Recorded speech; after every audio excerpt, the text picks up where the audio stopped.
Hey y'all, it's Robert. I just wanted to go live a little bit, and here in a few, I'm going to start showing some of the stuff that I happened to pick up today at the coin store. I know everyone's over there probably at Harold, which is cool.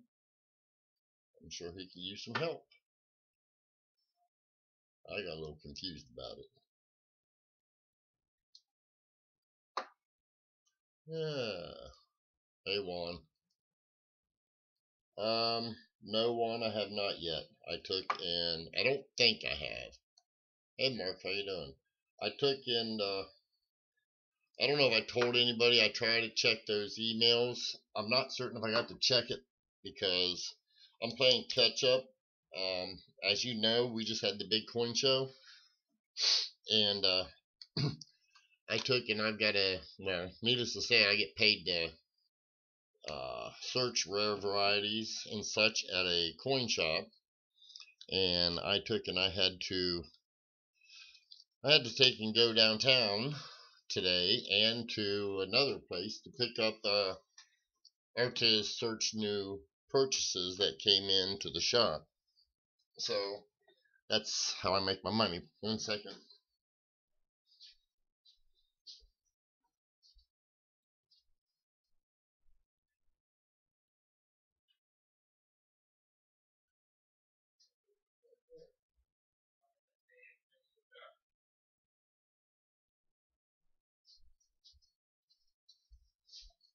Oh, sorry about that, people. I forgot to grab something whenever I came to sit down. Hey, Charlie.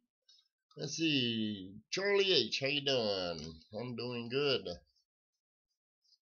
I was just telling everybody I had to go to my local coin store to search, being I've got a really sweet deal. It's a deal where, hey, Lincoln, how you doing, buddy? I get to go to a coin. Well, actually, they own 3 coin stores here in Cincinnati. They got a big volume, and I've been working with them for about 2 years.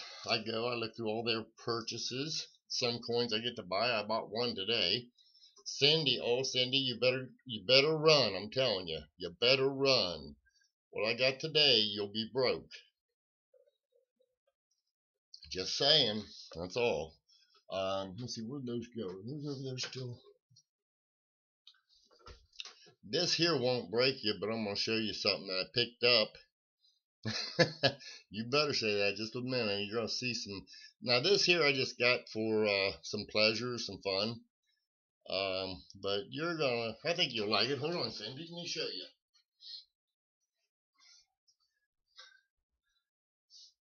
There's one. That thing it's a little too bright there. Does that help any? No. All right. See, does that help any? Yeah, a little bit. I forgot to wipe it down. See if it. Let me see here.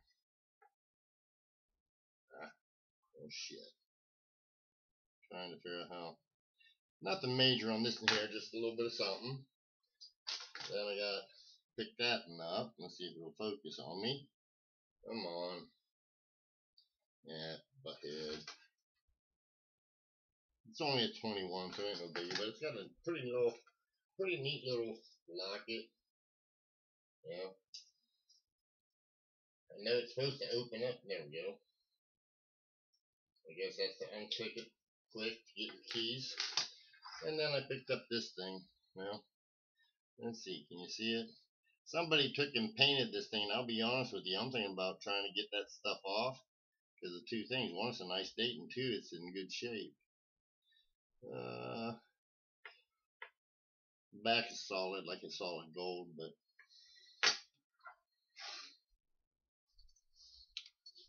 and that's not the good stuff, Cindy. That's my nasty stuff. Let me show you something else here. Now this in here, don't get too excited. Looky here, guys. This is a Morgan dollar. How you like the looks of that R right there? And the I here, let's start all the way over here at the beginning. Here's the E. Turn this around just a little bit. Nice little bit of doubling, but it gets stronger.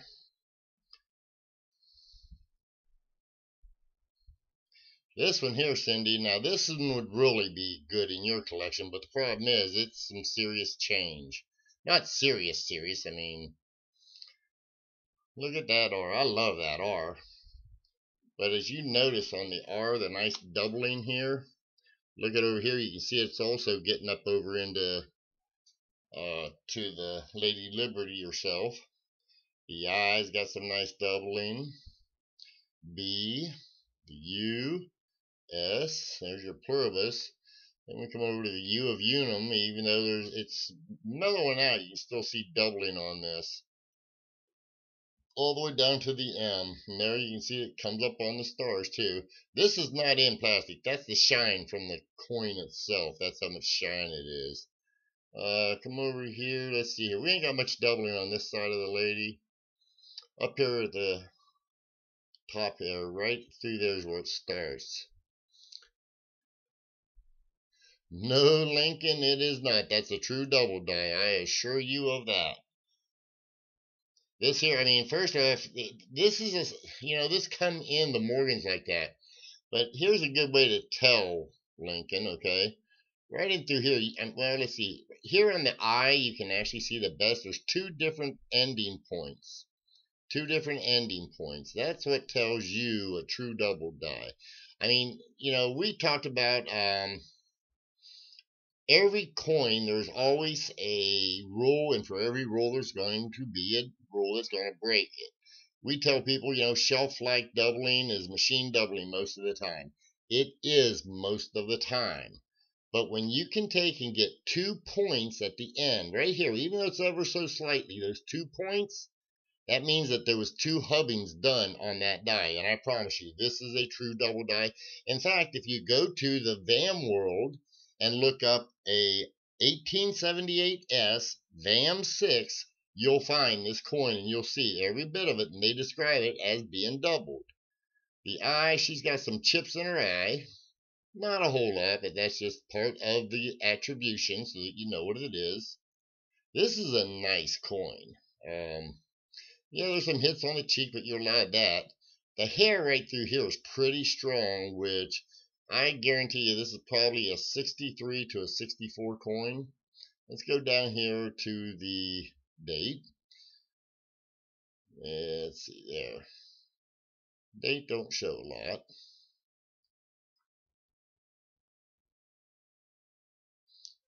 Now, Cindy, just to let you know, if I was to start this out at bidding, I would have to start this coin out at probably, I wouldn't, hey, Coin Dragon, just seeing you. How you doing? Good to see you, Frank. I watched you the other night for a little bit. I just stayed quiet because I was tired. Ken Peavy's there. Ken, they want to know if this here is a double die or if this is machine doubling. This is on a Morgan 1879.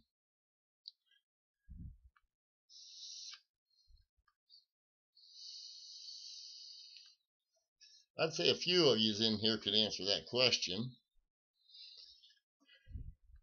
I'm just teasing Cindy, guys, so don't worry about it.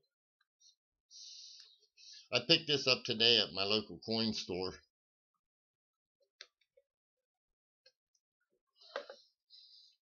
Let's see here. I don't think there's much on the reverse of this thing. I'll turn it over and we can take a look. I can't remember. I just don't think there's a whole lot. Other than a whole lot of breast feathers. Oh, this has got the broken R. That's right. This R here broke off in the die, and actually in 79, this thing is totally eliminated. You can get a VAM in, I think it's a 79S. It might be quadruple, but I think they list it as a double die. But this R in Trust, they use this die up into 79. And this here part of the R is totally gone. If you look up 79S, you can see that that is gone. Let's see here. I don't see no clashing. Everything on a Morgan is a VAM, and every VAM has got a marker. Hey, Movado, how you doing? How you doing? Good to see you. I was just showing a few of my finds from today. What I picked up at the local coin store. Yep, this here is a 7-tail feather, of course. Let's see here. And actually, cause this here had a little bit, that D had a little bit of re-engraving done. But that, guys, is my Morgan dollar I picked up today. Okay, let's look at something. Oh!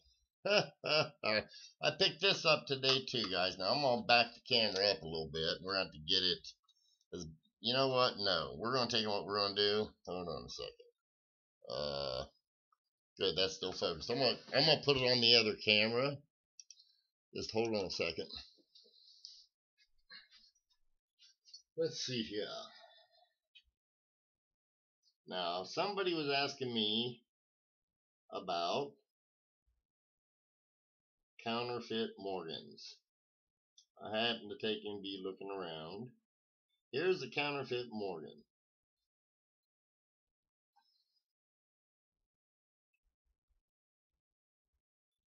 It's a 1889 cc, or wait, 1889 cc.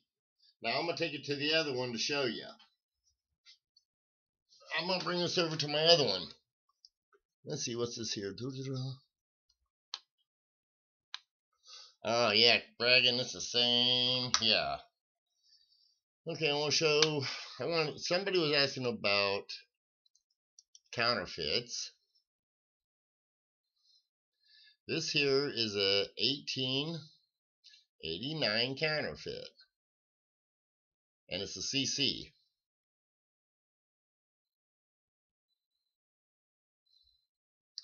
Anybody notice anything wrong with this? Here, let's turn it over.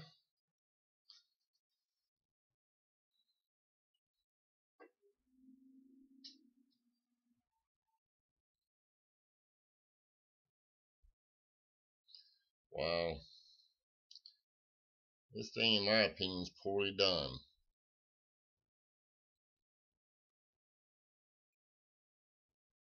Hello, Beth. I was just showing off a counterfeit Morgan dollar.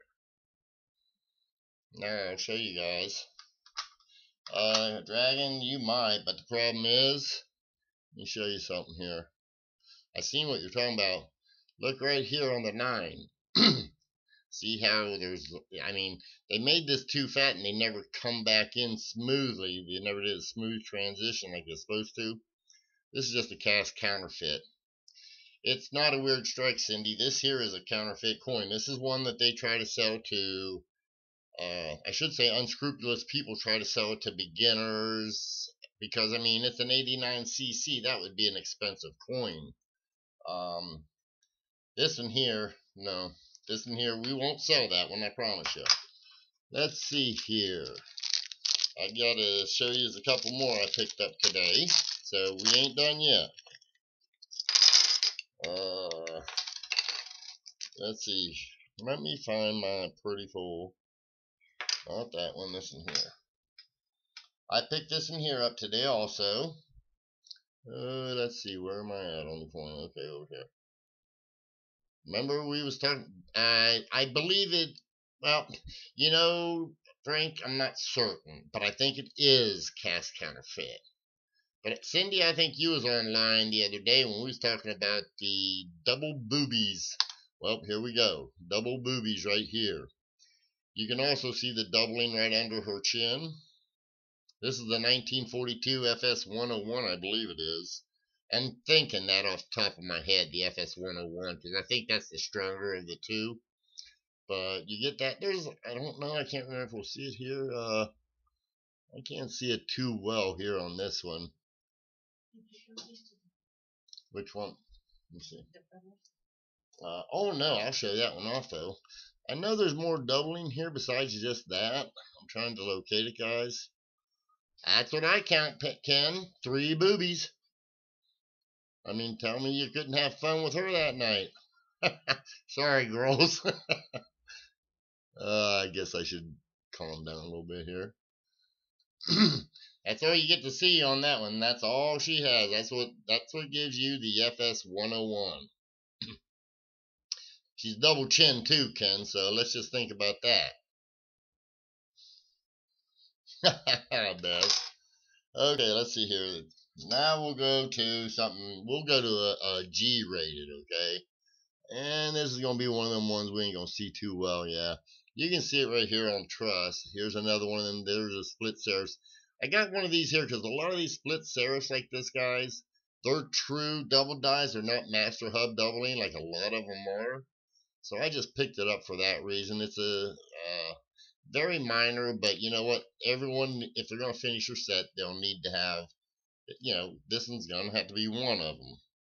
But let's see here. Now I got another one. I don't remember how strong and or weak it is, but we'll look at it. I think this one might be, well, this one's a better one, but we ain't going to see it too good, I don't think, on the scope.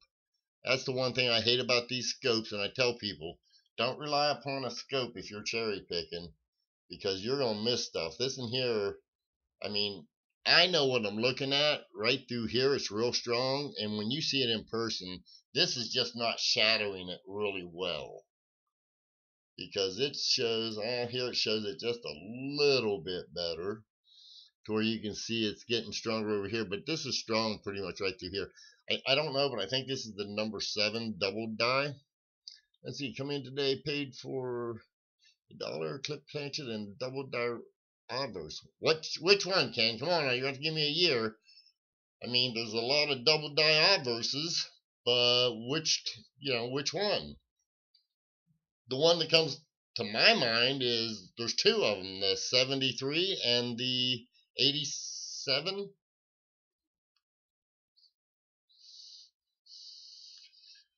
Well, Frank, if the price is right, you can have another one. I've got a couple of them.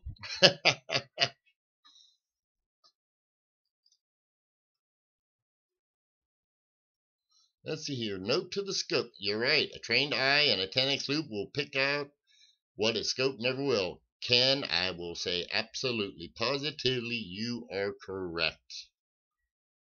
Hey, Fire Cajun. I'm sitting here just looking at a few of my pickups. Let's see here. Oh, here's one. Let me see if I can. No, that and there won't show up too well. Oh, here, my wife wanted me to show this here. I'm going to see if I can get it too, and I'm hoping I can do it without. This is a beautiful coin, guys. Peru. I mean, this thing came in off of the floor. Somebody wanted to sell it. It's coming out pretty good. You better come heavy on that, Frank, but which 66 are we talking about? The dime, one of my dimes? Because I've got 4 or 5 of them. I'd sell 1 or 2 if the price is right. This here, guys, is a 1900 over 18, and this, believe it or not, is a 90, 1890. Now this coin came in, like I say, off of I got this at the coin show. And actually it came in my wife's slot. Did you ever stream last night, Coin Drag? Oh, I thought you said it to me. I just seen coin. The Kenny that I emailed you pictures of.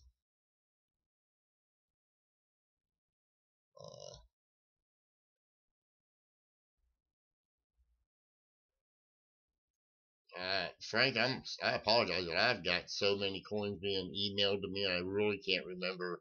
It wasn't that the 66 DDO Kennedy that you sent me. You're saying you have a buyer for it already? If so, that's cool. Okay, that's the one my wife wanted you to see. Now, let me pull out another one here that I want you to see. Now, this one here, guys, just to let you know, I bought this in here from CoinOp, Dustin Morgan. Yes, I buy his coins, he buys mine. This one right here, you can see this here's the double die number 2. You can see a nice strong one. This is a pretty scarce variety, believe it or not, folks. I mean, it's actually scarcer than the number 1. It don't command the premium, but it is scarcer.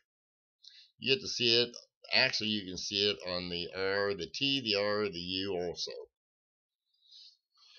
Yeah, I'm just showing a few nice ones. Oh, here we go. This here is a Phoebus Stanton. I got it marked as the #1. Let's see. Yep, there you go. There's your boobies and your double chin. So I was right about the one that I took and I had seen. Yeah, Beth, that 55 is a nice one. I was just referencing this. I happened to see another one here. Now, the next is, it come from the show as well. 1961. Do we all know what that is? I'm leaving it in the plastic. Do we all know what that is?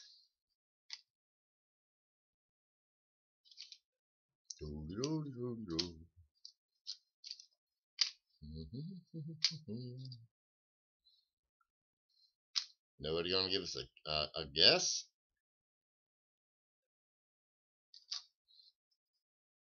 Thank you, Frank. Frank, ding, ding, ding, ding, ding, is correct. Well, Cindy, you're right too. It is an RPM, but that's the D over horizontal D, RPM #1. Oh, Beth, did you get to see the Morgan dollar? I'm just curious if you got to see it. Because I took and I had it out there. I was showing it to Cindy, taking and teasing Cindy with it.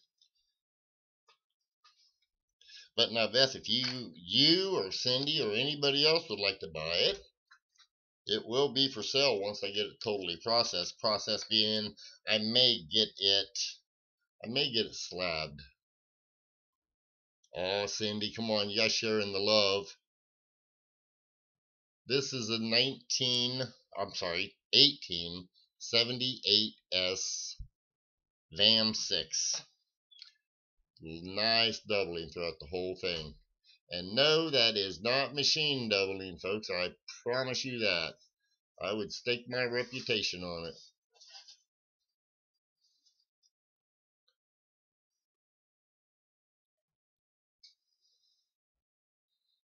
Now, this in here is a good date. I promise you that. 1878S. VAM 6. You got the marker on the eye. You got all the doubling. You get it up here. You get it on Liberty. Get it up here on the front of whatever that thing would be, the bill.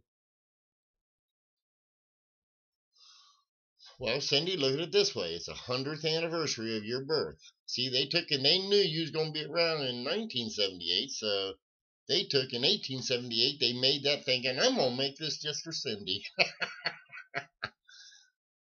Oh, no. The fake is 1889 Carson City. I thought you was around when we had that. This is a pretty coin. Yep, that's a pretty coin. I got a few others I found. Let's see here. Oh, I know. Here's one I can pull up too and show you. Now, I got this in here out of the slab. I forgot about this in here. Let's see, where else? I thought I had another. Oh, there's the other bag. I see my other bag now. Let's see here. See, I got another baggie full of stuff here that's raw. But I got this here. I'll show you this one here. Now, this here is a 1930. Let's see. Oh, okay, Beth. This one is a 1937S. I don't know if we're going to be able to get this to work, but we're going to try. Let's see here. Nope, wrong way maybe. This is going to be a toughie to show too because we got plastic. Well, here you can actually see it pretty good. This is the S over S RPM 2. That's your second S. Oh yeah, I got all this stuff came from the store today. This is what I took and I was missing for I guess close to a week. But that right there, now this here is, like I say, this is a slab. I think it's a 63. But you can see that that's pretty good there. And like I said, I'm not going to take it out of the slab, of course. So you guys will have to just deal with that glare. But that's a nice strong secondary S there on this thing. So, and like I say here, I'll 37S 5 cent. There you go, MS63. I would show the whole thing off. I'm gonna have to sell that though, because that in there I'm selling for my buddy. Let me see what's in this bag of goodies here as well.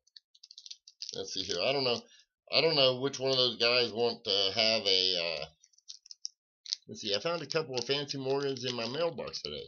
Fancy Morgans. You want to help explain a little bit more? I don't know. What's a Fancy Morgan? Are they real, or are you being facetious, or what? Holy cow. Oh, there we go. Trying to figure out how to open this stupid bag, guys. That shows up. Sorry, Ken, I'm lost. Let's see here. I don't know what the heck all these dimes, and I got a quarter or 50. Oh, I know what the quarter is. Okay, the other's a 42. Got a whole bunches of the booby things again. I'm not going to worry about that. I will show this quarter, though. See if we can't get it to look. See if we can't make it look good.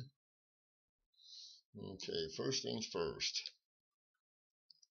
Okay, now this here thing's a circulated. I'm not worried about it. I'm going to see if I can pick this up, and then I'll show you what it is here in a second. If I can get it to show up. Ooh, it's going to be ugly to do on this thing. Usually when I used to go like that, I could do it, but this one ain't showing up that well on this one.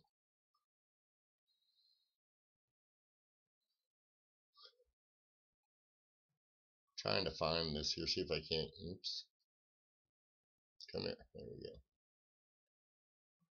go. Okay, it ain't showing up too good. If you go to the Cherry Pickers Guide, if you got one, this is a D over here. It's basically it's an errant mint mark, but there's a D over here. They say it was in the master die. What year was your peace dollar, Cindy? Oh, Ken. All right, the professor's here. I get to take and have a good conversation, and Frank's here. That ought to be good. Let me find it. Okay, this is the one. Now, I want somebody, I don't care who it is, and I mean I don't care who it is, but if there's anybody out there that can do an overlay coin, overlay a photograph, 1880S and 81S, NGC 64, that sounds cool. And Cindy got a 24. Wow, those are some nice coins, Ken. Okay, now like I say, I've got this here about as close as I can. I'd like to have somebody get the backside. Supposedly that's a die. Supposedly that's a die clash from the reverse. I'm not buying it. Let me see here. Which one was this one here? I think I got this in here just for. Yeah, this one's okay. Yes, I got this one for a reason. I'm going to pull this one up under there as well. That's what I think a die clash would look like. Nope, not the booger. This right here mark, I think, is what the die clash would come out. Maybe even this mark on a die clash. Everyone says that what we were calling the hot lips, which is this one here, and people said it was a double die. They said, well, see, that's what I said, Frank. And it's like, because I studied that for a minute. It's like, wait a minute. That's BS. You guys are saying that's a die clash, and I looked on the reverse for anything that would be a die clash, and then I happened to run across this in here in scrap. And it's like, nah, well, and I got to move it a little bit to try and even get you guys remotely what it looks like, which that right there will probably do it. I mean, this right here is part of a die clash. In hand, it looks a lot better. But that's when I said, these guys, they don't know. Oh, and by the way, you will get, now, you can see all these die abrasions. But right up here's part of the die clash. And actually, if you get the die clash in through here and right out in here, this one they abraded it off pretty well. But this out in here, you'll see parts of the reverse as well. Hey, Ant, how you doing? Mike, how you doing? 1 cent DD. Cool, Ant. We're debating, or, well, discussing. I'm discussing. I don't know who all is listening, but I'm discussing the difference that, well, see, Ken, and that's my argument, but they're saying that's a die clash, and they deactivated it as being a true double die, and they do come in a few different years. And I'll tell you right now, when I look at it, it's like, that looks too much like a double die to me. I've got a few of them. I don't see no characteristics anywhere else. That could be Beth, a booger. My wife found one of those booger dimes, and I told her I just throw it away. She said, but it was pretty big, and I already threw it back in the scrap. I was like, if you want to find it, you go right on ahead. I'm letting it go. There'll be more. Let's see here. Yeah, Aunt, that's what I said. It was a cool find. Let's see.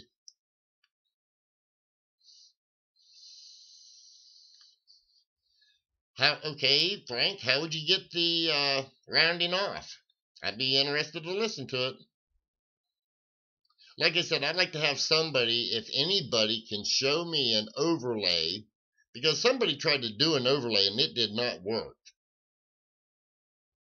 Let's see here.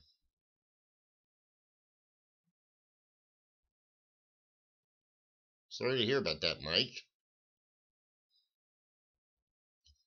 So that was my thing. That's why I got these 2 dimes today, was just to take and to review that.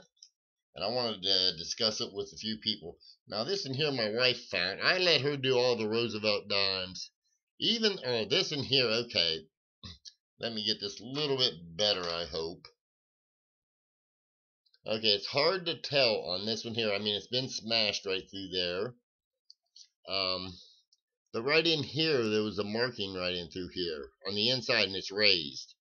And she was saying she thought it was a D over S. And I said, well, they didn't do no S's in 56, but it's pretty cool. So I'm going to look and see if there's anything like a D far south that maybe would show better on a coin where this is a, let's see here. What did we say here? Oh, awesome. Congratulations, Lincoln. Let's see here. Let me catch up on the chat. Thanks, Ken. That's what I'm thinking. Hey, Silver Baggins. Or Baggins. No, Baggins. That's right. So let's see here.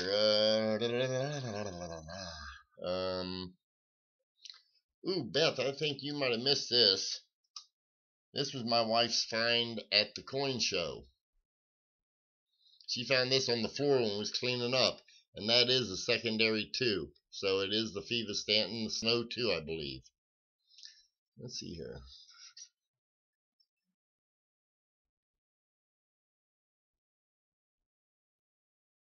Yeah, Cindy, I thought it did too. I don't know. But yeah, this is a 1872 Indian. Not the best of condition, but it looks pretty nice. I mean, I wouldn't net grade it, I'll put it that way, because everything around there looks good. Rims are nice, full. I mean, it's a solid good in my opinion.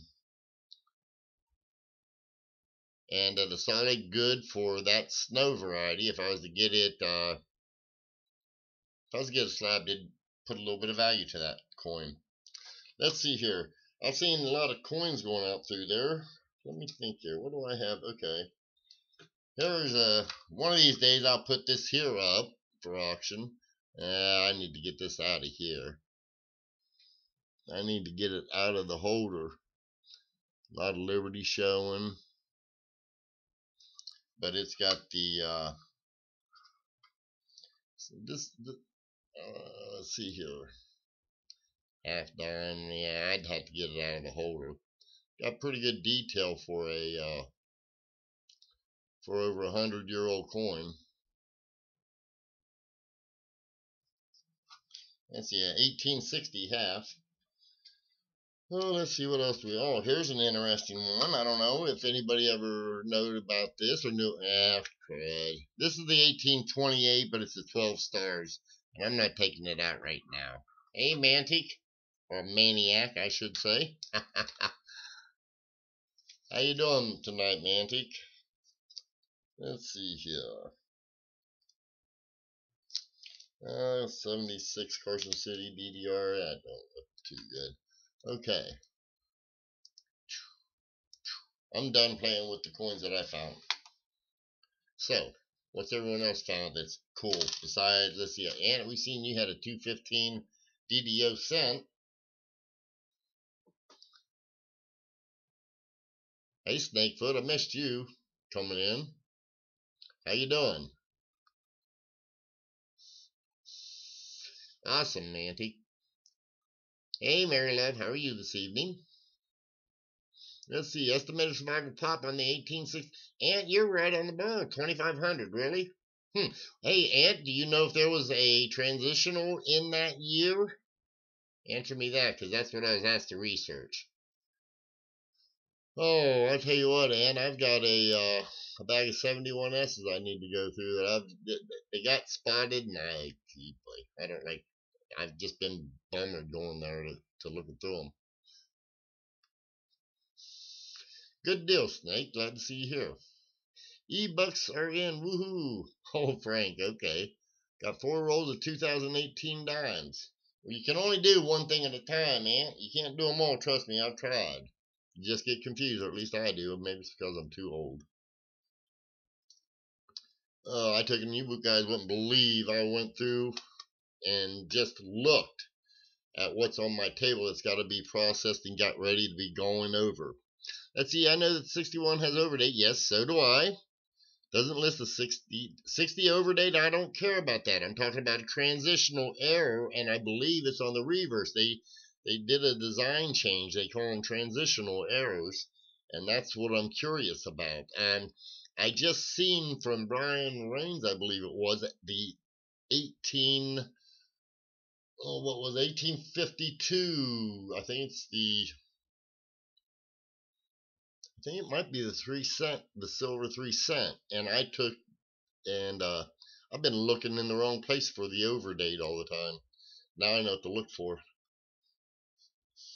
In fact, I forgot to look today, but we got so damn busy I couldn't look.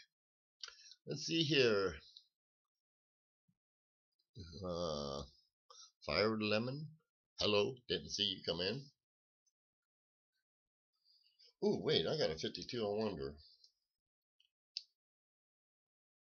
Nope, it's not on that one. I had to look. I've got a, let's see here, Ice Coin. Gotta love those eBay bucks. Oh, now, guys, I think this here is I don't know if I want to show it because I think it's a counterfeit.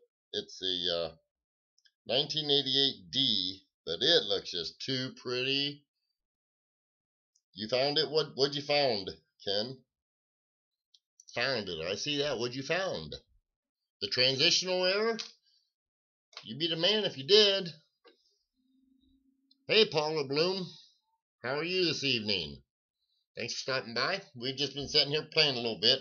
I've been showing off some of my finds. You're going to have to go back through it because I've showed it off 3 times. Anyone need a 1848 large cent? Yeah, anybody need one? I got about 3 or 4 of them. Blues Coins, good evening, sir.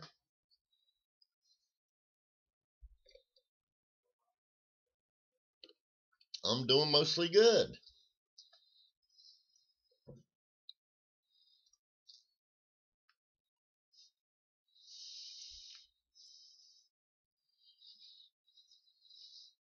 Guys, when I get enough people here, I want to start doing some auctions. Doing like Lemon Penny or Lemonhead does.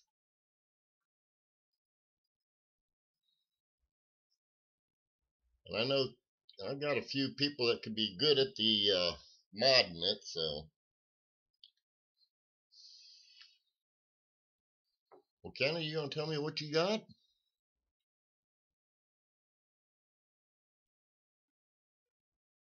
It's a special silver. It's a friend of mine. He has his own vape where he sells vapes and juices, and he mixes me up some specialty mixes. I get 3 flavors usually. One's apple, one's a bourbon crush or something like that he calls it, and then the other is pipe tobacco. And then I take them when I get home. I mix them together and make my own little mix up. Oh, the 79. Oh, hell, I was asking about the transitional. I thought you found my transitional, darn it. Now I'm booing you. Everybody needs an 1884 large cent.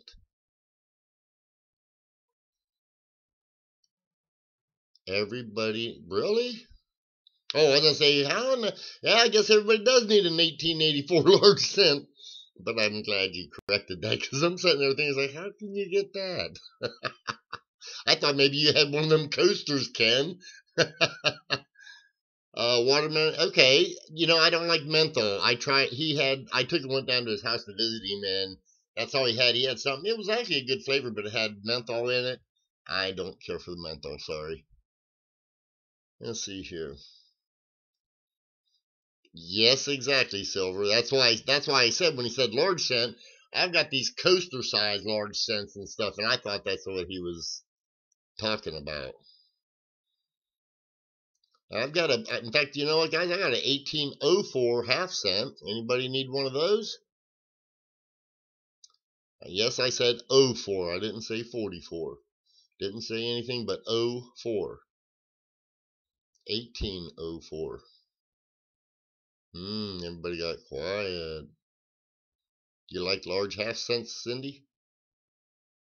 Don't everyone speak up at once.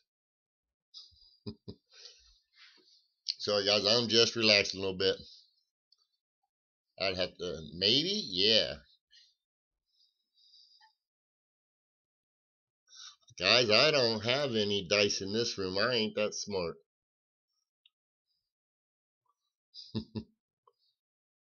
Okay, that must be a personal one, because I seen Frank playing with that. Yeah, and that 1804's cost a couple dollars, at least. You do? Okay, cool. I'll have to show it one of these days. Now I just gotta find it, because I don't even know where it's at. You know what, Frank? I never even looked to see if it's any other variety. I just happened to get it a while back, and I really haven't even looked into it to see if, to try and even match it up to anything.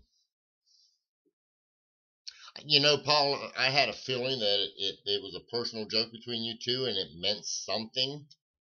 I'm going to look at this 1888 under the scope, because I got it and I don't know why I got it. So I just want to look and see what the heck it is. And no, I don't believe it's the 88/7. Well, it's ugly on this thing, but yeah, I don't see nothing. Okay, I just wanted to check that out real quick, guys. It was sitting there hollering at me saying, "Look at me." Let's see.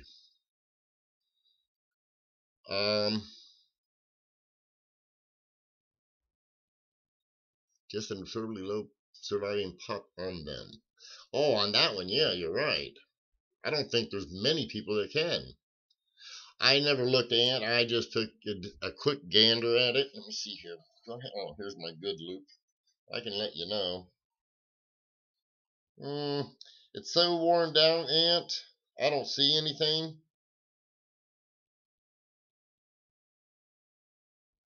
Yeah, I don't see anything on it, Ant. So I think it was just a. I think I may have gotten it. I'm not certain. Just to look at it for some reason. I'm not certain what. Let's see here. Here's one I picked up at the show. Let's see here. I forgot all about this one. And everybody should be able to guess this one. Anybody in need of a 1995?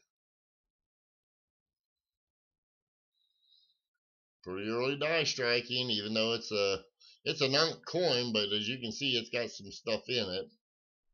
As far as it's got spots.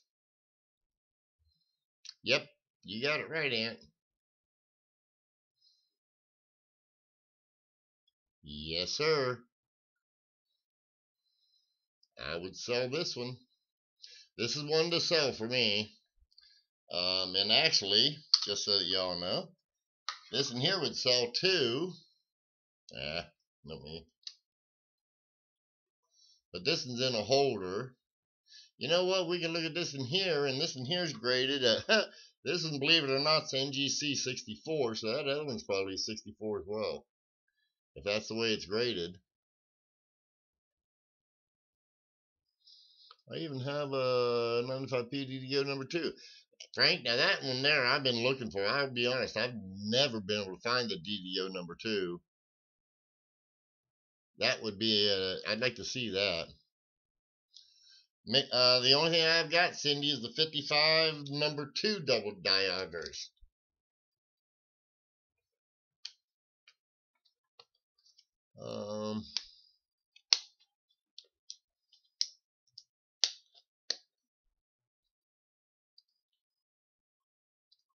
Or what?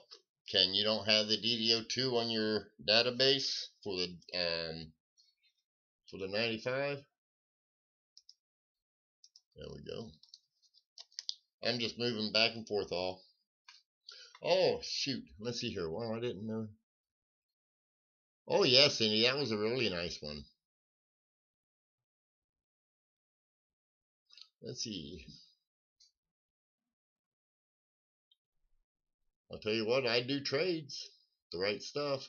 I gotta show one more before we're done. I picked this up at the show as well. Anybody guess what date? This is an ugly. Oh my god. Man, this slab. I never noticed how bad the slab was. This in here, I'm probably gonna have to take and. Yeah, this slab is just too ugly. Okay, well, either way, that's what it is. It's the 1897 with the 1 in the neck. You can see the 1 there, but I'm going to have to polish that slab up and make it look a little nicer. But this in here is a very good 10. So, let's see here. I'm going to read that. Let's see. That's something I might want to do with that. This is what I do. Can you trade? Okay. You know what, Frank? If memory serves me correctly, did I know I responded to you, Frank. Didn't I say that was one of the better ones, one of the strong ones? And I don't remember what number because they got about 100 of those stupid things, and I just don't remember the number of it.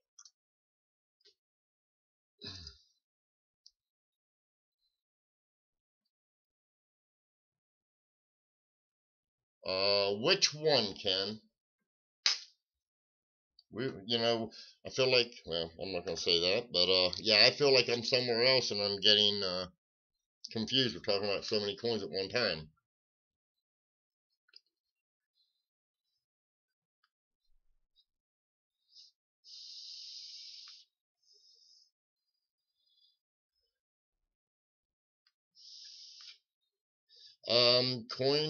Frank, yours, if it's the one that you showed me. Oh, okay, thank you, Ken. Now I understand what you're talking about. Frank, yours, I sold one. It was not a cameo, but it was a strong one, and I want to say a raw example. Yeah, Ken, I know, but I sold an Unk example. It was a nice one. And I want to say I got between $120 and $140 for it, just so that you know. But somebody was asking me over at Harold's site if I would take and if I could give them a link to my site to show where I sold it on eBay by 1944 double die number 2.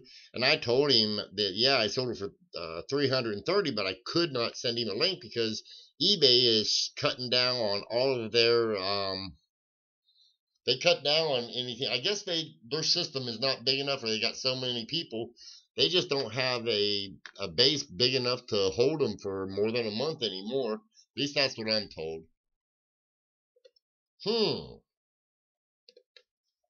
Blues, I might try that, but I'd do that off camera. I'd be afraid somebody would snap a shot and make fun of me. Nah, I'm just joking. No, the only reason I'm not going to put it on, I'd put a coin on my tone, but I don't think I'd put a slab. A lot of people don't know it, but most of your coins do not hold germs. That's why they make them out of those metals. And that's why that's why you don't get diseases transferred through coins, because the germ cannot take and live on the metal. So that was one of the benefits of a metal coin as opposed to a rock or other forms of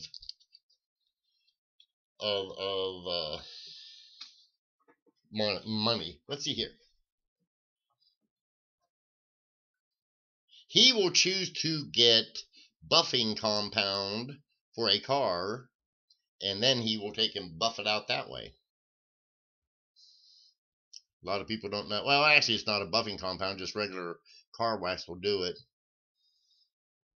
All you gotta do is, actually, you know what? We'll take a look and see how that stuff works. I've got some. Robert's got almost everything.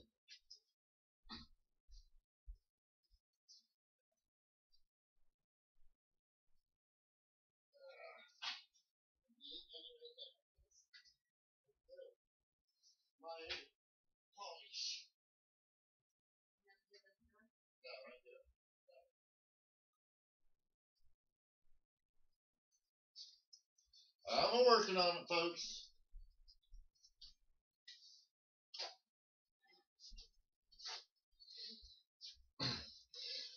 Okay, you all seen what that looked like. I'm not going to say it's going to work. I'm not going to say it ain't going to work. I have used it in the past and it's worked pretty good.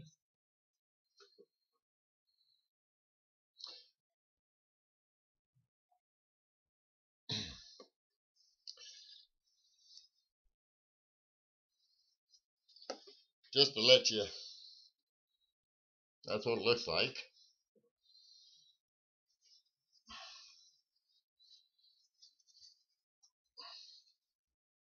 I put in a little too much on there, but that's okay.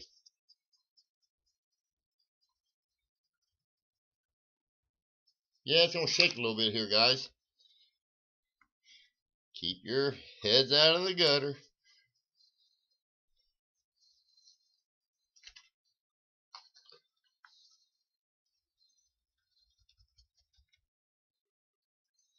Let's see here.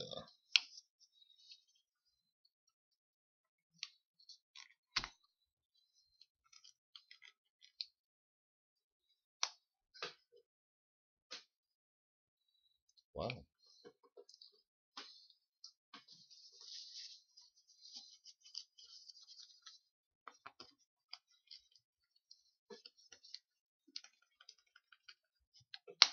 I ain't promising how it's going to look, but we're going to look together at it.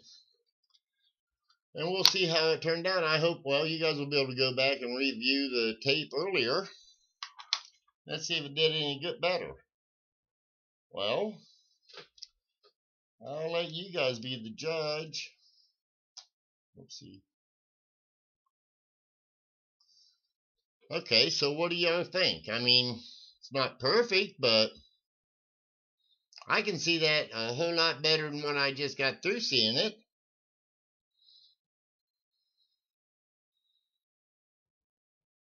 I think it did a pretty good job. Okay, Ant's saying yeah.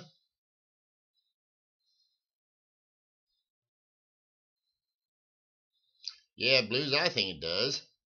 Yes, sir, Frank. It's the one inside the neck. That's what that little, either that or that she became a he, and that's a big old Adam's apple. One of the two. I would like to think it's a one, though. Well, Ken, I guess it's just how you look at that and what you're thinking about. But I can actually relate.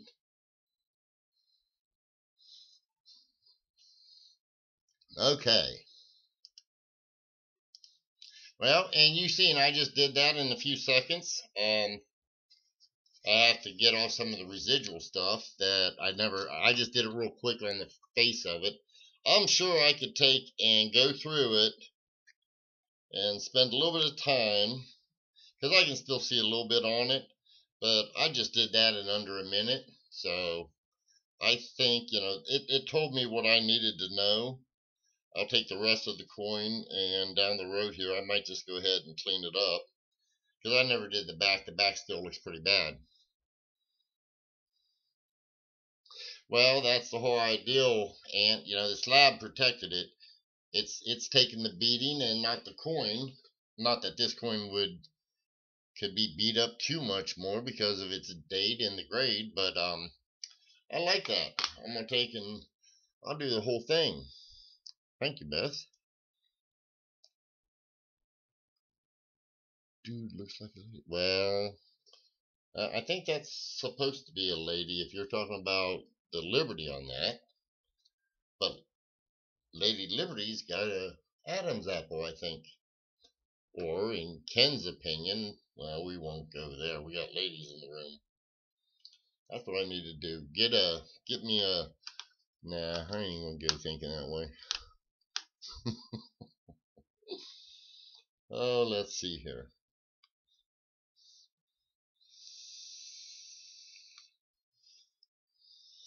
I get it all. Let's see here. Oh, wait, there's something else I might want to show you guys. Not those. Let's see if I got them in here. Man, I hope I do. Oh, here we go. Here's a cute one.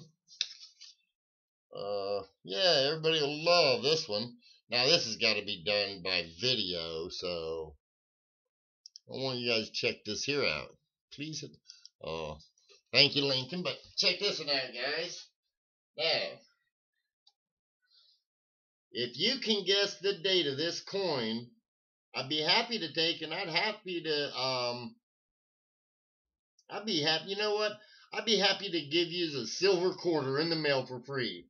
Now there's a reverse, as you can see. If you can guess the date, I'm gonna set it right there. Yeah, hold on. Maybe I'll set it up there. Now, I see 63. You only get one guess, guys. One guess only. So keep on guessing. Everybody take a shot at it. But just one guess, please. And actually, I'll take it. And whoever guesses right, I'll give him that Morgan dollar right there on the keychain if you guess the right date. Come on, one guess, Lincoln. Only one guess.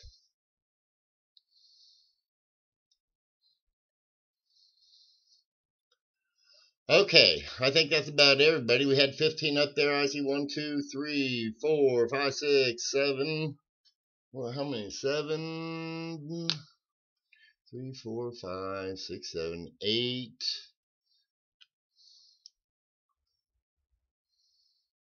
1, 2, 3, 4, 5, 6, 7, 8. Can one guess? Quit retracting bids. You and Lincoln are both being buttheads. Okay, we ready?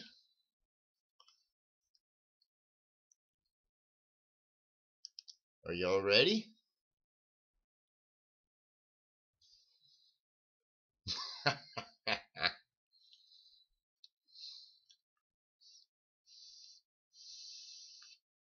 Okay, time's up. Da-da-da-da-da-dum.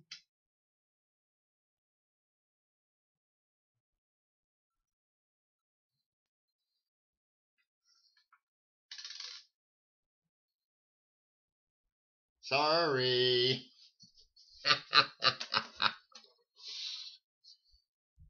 Sorry, guys. It's a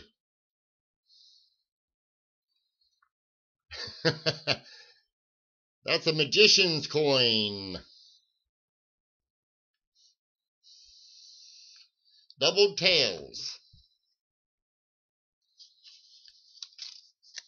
Ha ha. Catches. Let's see here.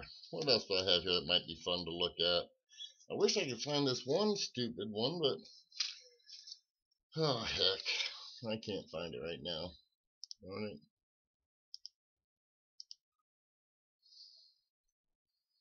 Yep, there you go, Frank. It's a stinking fake zinking. I don't know, Frank. I think you're wrong about that. I think it's a copper one, actually. The what? I did. Oh, okay. My wife says that y'all may not believe me, so she says I gotta take and show you this way. Yeah, it was. You're right. It was a fixed game.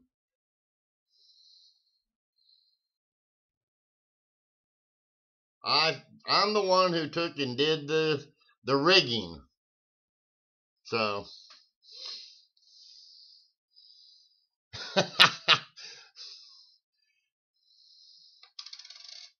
just to give you guys an idea, this is how I get some of my coins from whoops. Oops, let's see. What's this one say? Oh, that's it. Well, this is wrong. Oh, wait, cool. I've been looking for these. Now I'm going to show you guys some pretty interesting stuff here, but I do have to set this up. You guys interested in looking at some Exumnia?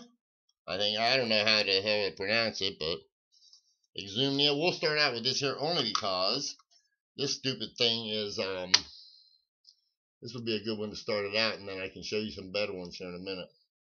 Let's see here. We gotta get her. Be nice, all. Ha ha ha. Beth, I'm trying to have some fun. Let's see, here we go. Everybody knows Cone. Well, you got Eka too. Konica, that's the originated 83. Okay, Beth, be safe. Now, that one's pretty neat, but it ain't nothing at all. But here, check out some of this stuff now. ANA Convention. Da da da da da da da. Cincinnati, Ohio. Frank Brezel, TEC. Here's the fun part about it. Check this out, Ken.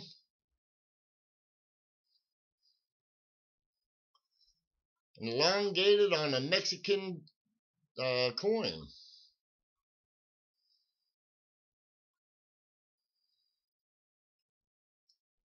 Now, how'd that happen, Frank? Yeah, I can't. If I put it on anything else, Frank, I won't be able to take, and y'all won't, one, see the details of it, and two, it just wouldn't be cool. Here's another one, though. Now, this one here is similar. It's the Cincinnati Convention. And you can see elongated collectors. Again, 88. And again. Now, this one here is on an 84. 20 centavos. Mexican again.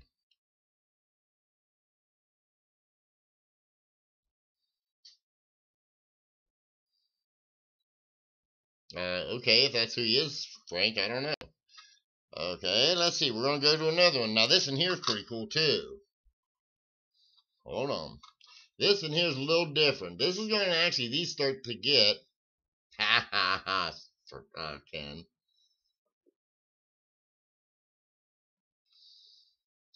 This was a ride at World's Fair in Chicago, 1934. Konica is actually Cone and Eka, which it was, it's basically an air and variety group. It's the largest air and variety group in the world. Now, here's the fun part about this. And here, you see old Lincoln there, Ken?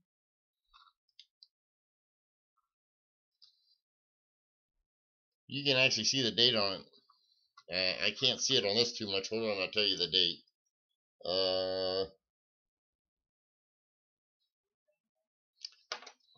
Let's see here. Let's see if we can get that to show up. Okay, it's a 19. I believe this in here was the 1913. Okay, Paula, yeah, this in here was a 34. We're not done yet. Thank you, Ken, for putting that up there. Here's the World's, right here's a 39 World's Fair. Well, it actually goes this way. New York.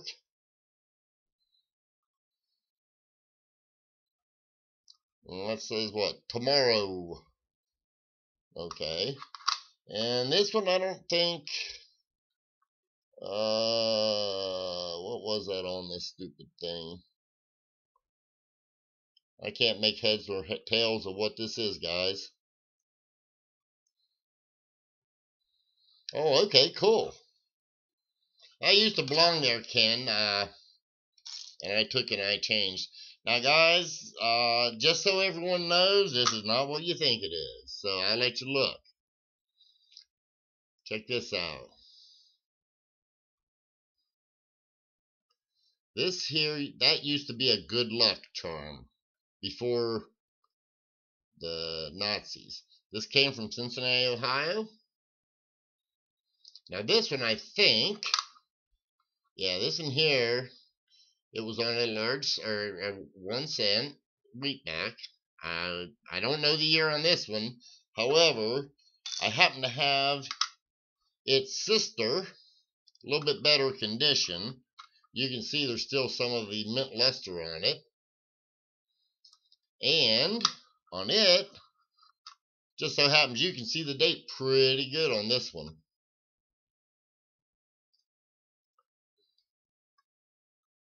These are the kind of elongated cents that I personally like. Now, I've got some, I don't have them here right now, but I have some of these elongated cents that were on Indian head pennies, and those Indian head pennies, I can't remember their dates, but I do have some. Let's see here. Still was a good luck symbol. In fact, Buddhists use it to mark temples. Yes, you know, Aunt, I know. And I'm okay with it. I mean, I'm sorry. It's almost like these people needing safe spaces because of words. I'm sorry, I got a little bit thicker skin than that. Yeah, Frank, you know, I've been looking for one of those. What I do have is an 1893 World's, I think it's 93 or 4 World's Trade Fair, and it's got you can tell it was a brand new Barber dime, and I think it was the 1892 O Barber dime. Look that up in a BU condition. It's a beautiful elongate. Oh yeah, what's that, Dragon?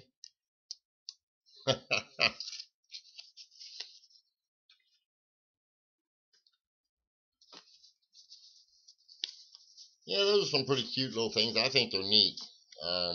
See, I got little things like that all over. I honestly can't keep track of a lot of this stuff. Oh, just to let you guys know, Dustin emailed me tonight. He's going to, holy cow, a trade dollar? Or a CC Morgan. Hey, I got a CC Morgan right here. 1889 CC. I hope you was paying attention earlier.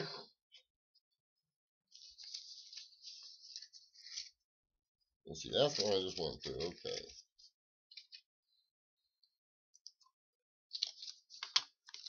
Or did you miss earlier in the tape, Frank? No, you didn't. You got it. I remember you seeing it. You was here.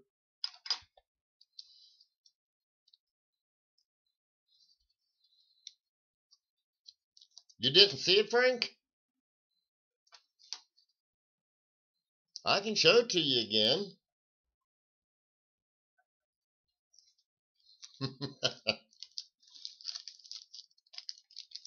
Actually, I couldn't do that.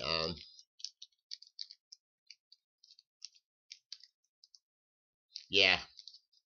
I don't think it's cast, but I mean, I can tell you by looking at it if it's cast or not.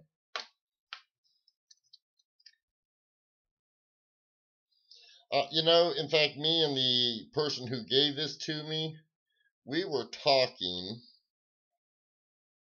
and this is the second generation counterfeits. No, it's not cast, and I could tell by the surface, but I mean, it is a fake. I already know that, and I would never sell it or trade it. However, it's this is second generation.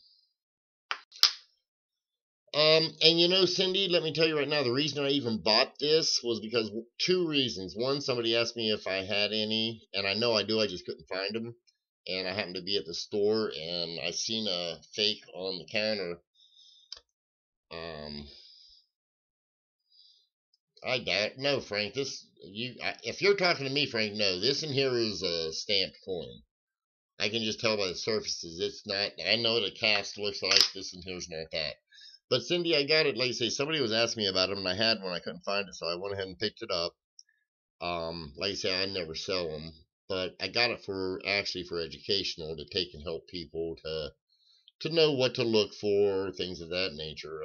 They just, and you know, there's certain people that pretty much like the person I got it from, they know that I deal in coins, and they know I'm very much on the up and up. I mean, needless to say, an 89cc is a pretty valuable coin. So, but I'm not selling it because I don't want to, one, get in trouble, and two, it is for educational purposes to try and help people to understand what to look for and just things of that nature. So that was the reason I got it. I mean, I think I showed somebody. I seen where I had my 1795 dollar that I took and showed people, Again, you know, it's just to show what the fakes look like. But no, Frank, it don't have the seam on the rim. It's not silver, I don't believe. In fact, I never put a magnet to it, but I got one close I can find out. Well, and guys, on the fake Morgans, you can't go by the magnet test. Let's see here. You can find something that is magnetic, and I'll show you that it works. There. This is a Filipino coin. It is magnetic. This is one of them strong magnets. I can't remember what it comes from, but it's a strong magnet. I use it to take in for a lot of things, but yeah, this here, I mean, it won't, if this here was magnetic, this would pick it up. I assure you of that. And it will not. So, now this here is a 1988 Denver. It's a penny. It was given to me because somebody said it was unplated. I have a problem with it. I'll show you guys it. I've got a problem with it. I don't know what it was made of. Okay, this thing is about as silverish as you can get. And here's the problem I have with this thing. The surface, it's almost too perfect for an 88D. I mean, I can't find no blemishes. I'm debating on whether I want to check this. In fact, you know what? I got my little scale here. I want to see what this thing weighs. Let us see. I'm going to check it for weight. 2.7 grams. 2.6, 2.7. I believe they're supposed to weigh what is it, guys? What's the weight of a zinc penny supposed to be? 2.5?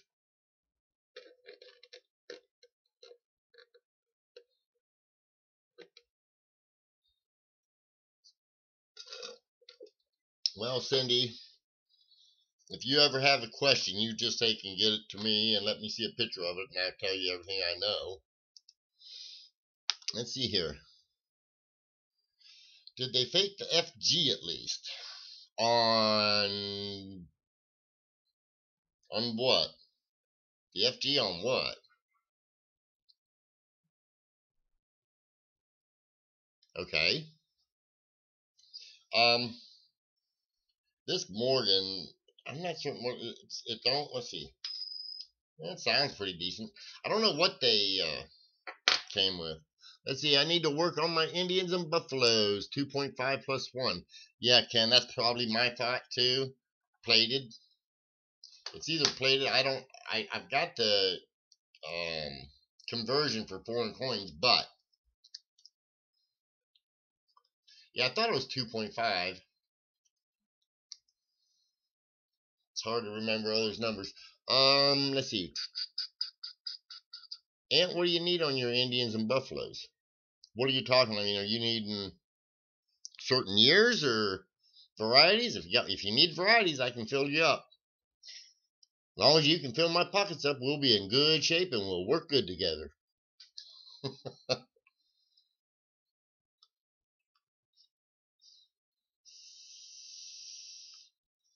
Good luck with that, Cindy. I was with Brian Rains, and he is a walking book when it comes to vans. Let's see, been working on my. Well, here you're starting to. Okay, which ones are you gonna work on? Yeah, Ken, it may be. So I'm wondering if it could be a possible foreign planchet. Been working on my shields. Apparently, there are thin date, normal thickness, stage. Very minor DDOs, think Liberty and DDORs. Shields got all kinds of varieties. What do you mean? Okay, well, hold on. Let's see here. I think I got it sitting right here. Now, I mean, maybe, just maybe you call this. Oh, your knowledge. Okay, I was gonna say, if you're thinking that the shield nickels have got some extreme doubling on them.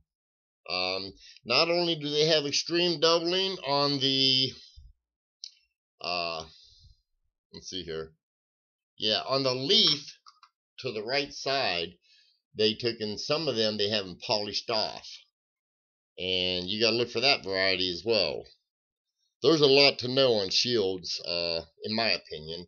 I mean, and don't get me wrong, most of them are so daggone obvious, you don't have to know much. It's like, look at it, it's like, yeah, that might be a double die, that might be a recut date, repunch date, re-something. Here, oops, hell, if I turn it right side up. I mean, this here is far away, and you can see, if you can't see this here's your secondary 1, 8's all the way up there, 6 is up there, and the 9's all the way up there. I mean, that's a pretty strong double date. I don't think there's anything else on this. But another thing on your shields is on one of the years, I think it's this feather here or this one, but I think it's this one right here, or not feather, but leaf. This leaf has been polished away. And that's a variety that is very scarce to come by. Good luck with it. By the way, I do have one. It's lower grade, but I do have one. And for the right price, you can have it. So anybody need anything tonight? Like I said, I got all kinds of stuff. I need to start getting it to where I need to get more than 15 people so I can start having sales. I'd be afraid Ken Peavy would get a $100 coin for $1, and then I'd cry. Okay.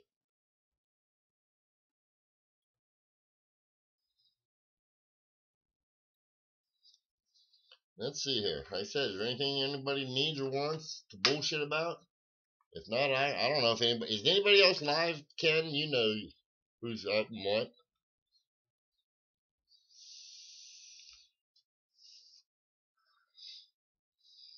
$18.69. What are we going to do? Sit there and swat little swimmy things coming at us?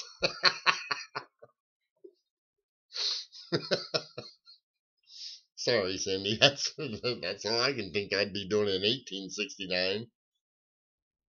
That's just a little before my time. I may look old, but I'm not that old. I don't know, Ken, how old are you? I think Ken's even younger than me. I don't think Frank could even take and say that.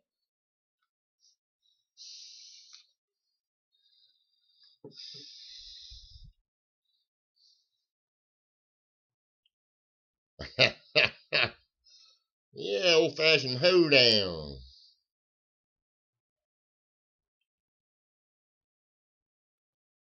Need.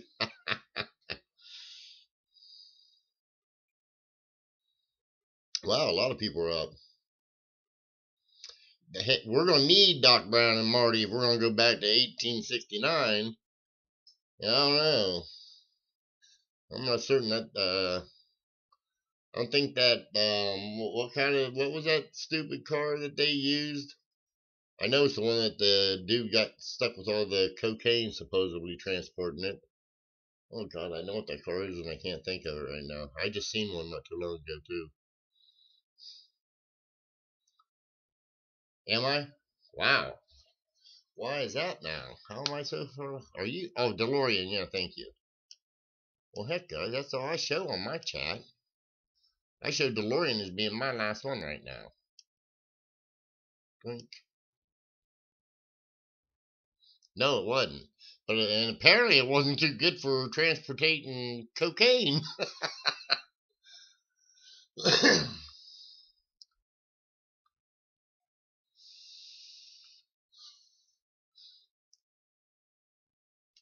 I think he was set up on that coke thing. Let's see. It's hard to find a decent 1866 half or half or dollar for my 100-year set too.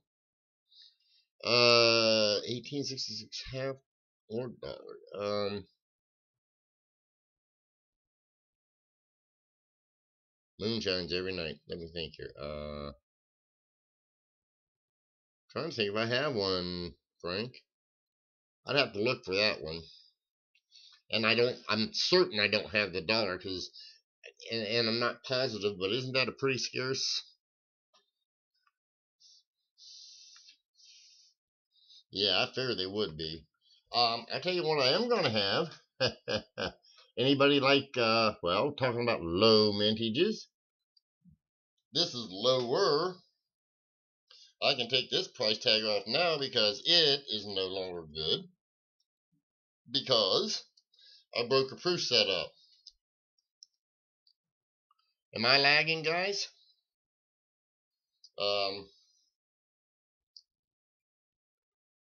Let's see here. That ain't gonna show up too well. Okay, well, it's a 1952 proof set, missing the quarter. I took the quarter out and submitted it to PCGS.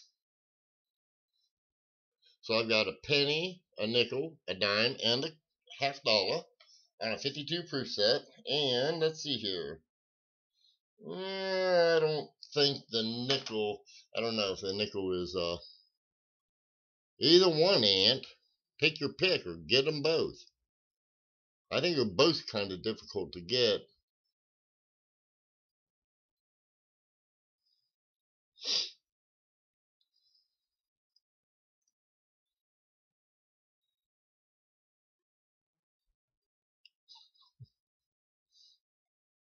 It's got to be AU53 with all of its luster, no toning, with just a little itty bitty bend.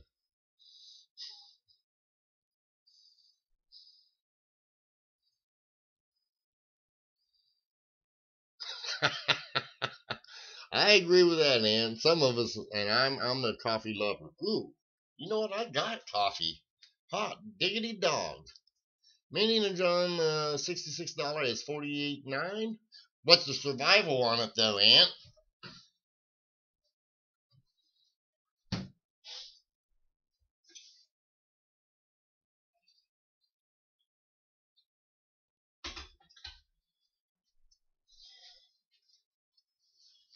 Okay, I have coffee.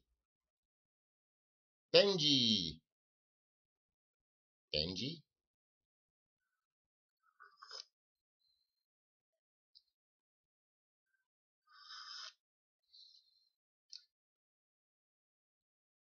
That sounds about right. 1,500. Yeah, see, I got my coffee here. Cheers. Yeah, that's pretty low. Frank, you got any idea what the values of those on the dollar? I want to say that thing's into the 5 digits, isn't it? If you can find one. Most people get that coin sort of kind of hold on to them. I don't know what the value is on them because I haven't been looking for them. But I believe they're pretty pricey. Ken, if I had no coffee, no, that wouldn't happen. I always have an extra 2 or 3 pounds.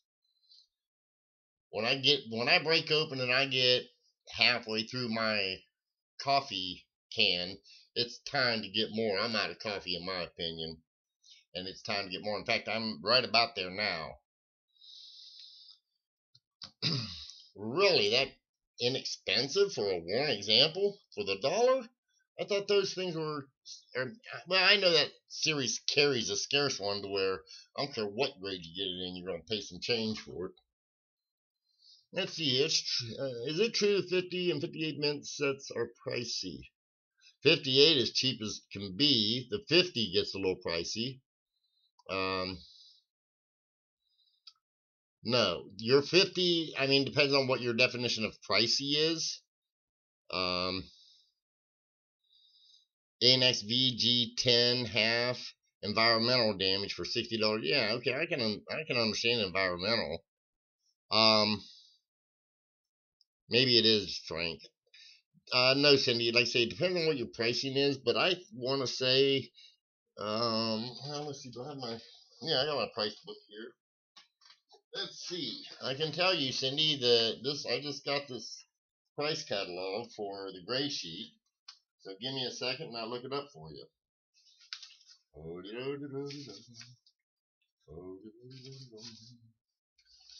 Maybe. Well, here. Do it the smart way. Proof and mint sets, page 80. Okay. Stupid thing, I swear to God, I have a hard time finding just the pages on it. You gotta be kidding me. Okay. Here we go. 1950. As soon as I find that, Steve. Oh, mint sets. Okay, where's the proof sets? You gotta be shitting me, guys. Proof sets. 1950, Cindy. A proof set is $592. The 1958 is $28. There's your pricing on your proof sets. And just so everyone knows, even though, yes, it would be without the stupid, without the quarter, the 52 set is $202. And all you gotta do is go find the proof quarter by itself. Then I want to say they're $60, so you're probably talking 100, and well, the sad part is the half dollar goes for more. Not a problem. Now, like I say, that's retail, supposed to be a fair retail value that comes from the gray sheet, just so that you know. That's what me as a coin dealer, I get that to price my coins to John Q. Public, and then there's another price list that I get for buying. Awesome, man. You didn't miss much. I hope you got your coffee.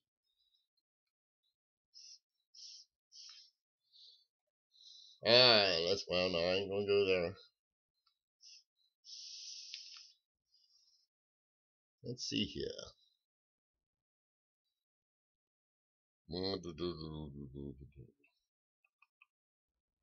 Those are just a bunch of ugly coins.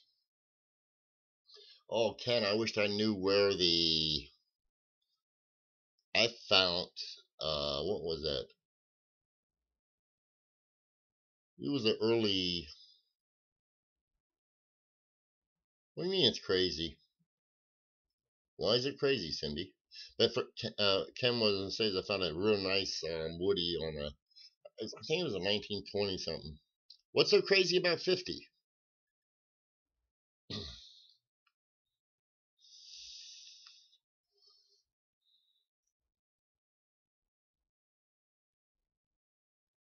I mean, you are talking about a 70-year-old, well, 68-year-old set.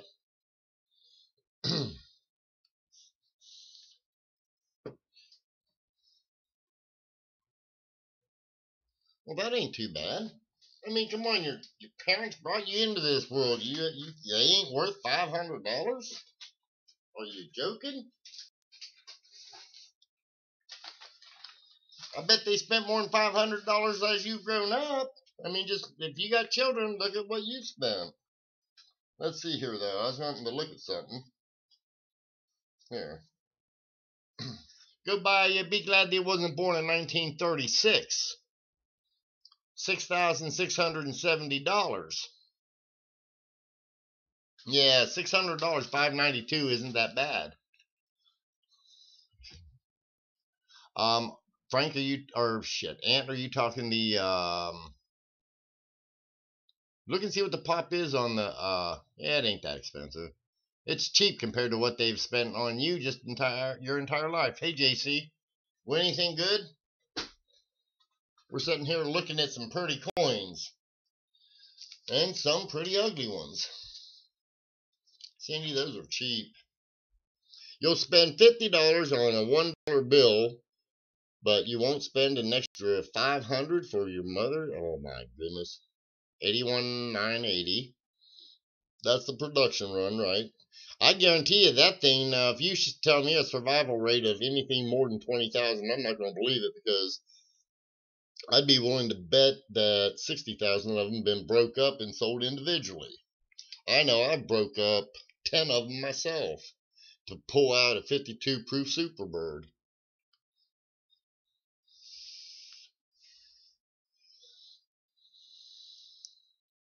I got a couple of them, JC, but they don't come cheap. Well, see, Cindy, you got 4 grown children. Now, how much have you spent in just 1 month on your children? Just 1 month. And remember, mommy and daddy did that for you. $600 ain't nothing in my opinion. If my mother wanted something, I guarantee you, if I had the money, she'd get it. In fact, I took my mother, let's see here. You're right, Aunt, but that's what happens to all the sets. Because people put together these like Kennedy $half sets. I know just the Kennedy half. A lot of people need to know that more people have the Kennedy $half set, and those sets are being broke up and they're being cracked out. And Ken Peavy brings up some good points about them having the lowest minages. Well, screw that part, because even those, I mean, today I bet you have more Kennedy $half collectors getting the sets that's got the proofs in them, and those numbers that we're seeing right now as far as the total pop, I'd be willing to bet right now, I'll bet you at least 40% are being cracked out. That's just my opinion. 55 proof sets, envelope only, no coins for...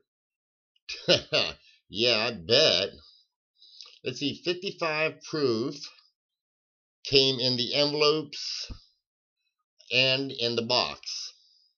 And that's another thing, Cindy. You have to buy your 1950. If you get a 50, that's got to come in a box. It'll be in a box. There's no other way to get them. If you see them in a plastic holder or anything, then, well, I assume then, well, if your mother was born in 58, you're in there. You got it. $28. And I'm certain I got a 58 proof set somewhere around here. You're right, Ann. It is sort of a shame. It's amazed, or I'm amazed. I seen, oh, who was it? Oh boy. I'll put it this way. I know for a fact I've seen a few proof sets from, who was that? Eric Newcomb. I've seen a couple of his proof sets, and I want to say one of them was a 1872 or 3. I'm not certain. I'm going to use your words. I can't afford it yet. Yet. That's a good way of looking at it. And you know what? I bet you got enough Morgan dollars. You could probably hawk them and get you that 50 proof set if you wanted it bad enough. And the price I told you is full retail. I could probably find one cheaper than that. Or just keep playing the game and give it time. You'll get enough together for it. I mean, look at it this way. Only takes 12 of those $50 Morgans that you have, and you got the set. Now, I got lucky. I was like Ken. Ken probably got his Morgan dollars when they were 10 cents a piece, or $1 face. He probably got them when it was $1 face. I never got them that cheap, but I have gotten the Morgan dollars cheap as $10. I was just looking at the gray sheet retail, JC, and they said $5.90, but I believe you can get one for $500. Because I think the gray sheet on that is even, well, it's a little less than that, but that's for wholesale, dealer to dealer. But that sounds fair.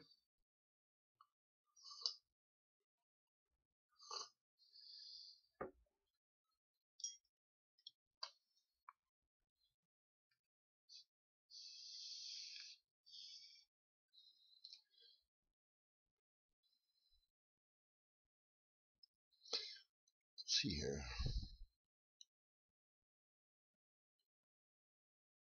Well, I can believe that.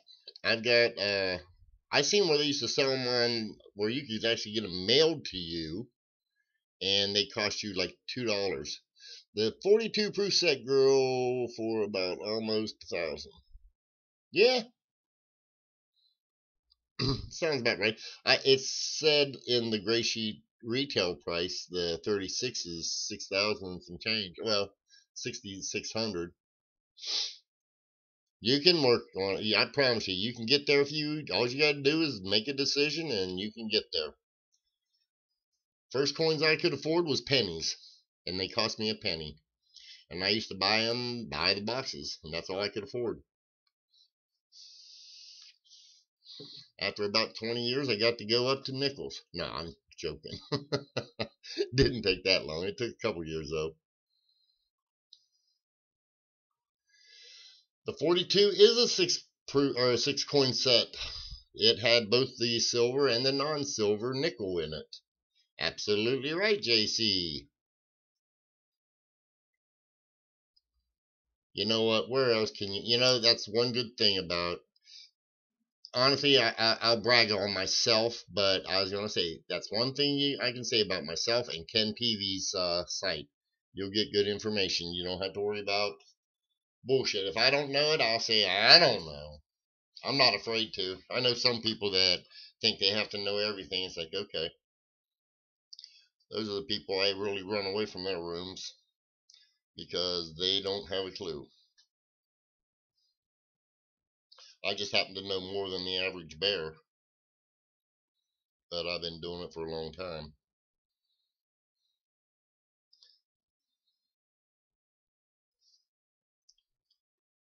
I had to clean my looking eyes up so I could see the Chad a little bit better.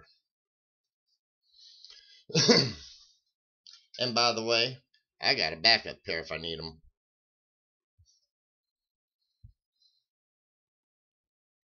So, anything else, guys? Are we done for the night? We done playing, talking? Oh yeah, do you do what? Bars, rounds, scrap silver? I've had people ask me to give them investment advice. I won't do that. I can't. I'm not an investor. But one thing I think that the investors make a mistake on is they just buy these. Man, I've seen some of these damned investors. They only buy 100-ounce bars, and it's like, really? Where the hell are you going to cash that in if you need a loaf of bread or a cup of coffee? And if you do, that's going to be the most expensive cup of coffee you ever bought because they ain't going to have change.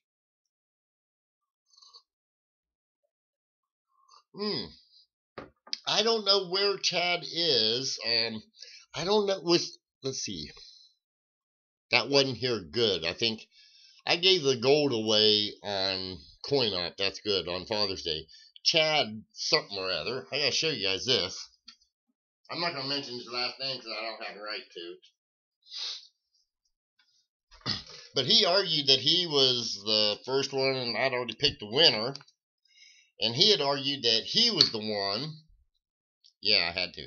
He had argued that he was the one who won, not the other person. And I took it upon and said, you know what? I mean, he made enough of a fuss. And he showed me a screenshot. And I'll be honest, it looked legit. And I couldn't do enough trace. And had I not went through my damn chat twice and got two different results, I took and pissed me off. And he showed me that. So I took and I said, okay. So I think it was Chad something. But he had got me. And I took and I mailed him. I just went ahead and mailed him a nice little consolation prize. And he took and he told me, and I'll be honest, I felt about the same way as he said he felt about me. He said, I'm going to send you a package and it's going to take, and just because you've been honest. I said, well, okay, whatever. Never thought nothing about it. And I took and I took it whenever I got home tonight. Here there was a package sitting on the, just sitting out of my front door. And I picked it up and was like, my wife was asking, what the heck's that from? I said, I have no idea. Didn't even recognize his name. But I took it whenever I got in, I opened it up, and I want to show you what he sent me. And I thought this was really cool, and I want to thank him. The next time I'm on CoinOp, I'm going to thank him for it. However, I'm going to change cameras so that you can see what I got. JC, I seen your question.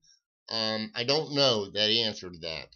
I just don't know it. I apologize. You just look it up on eBay. That's all I can recommend. I don't have it in front of me.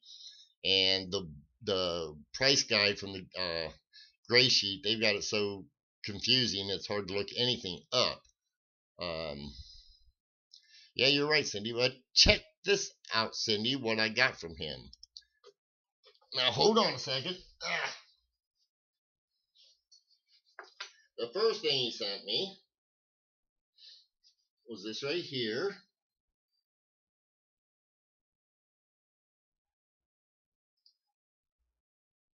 Oopsie, hold on.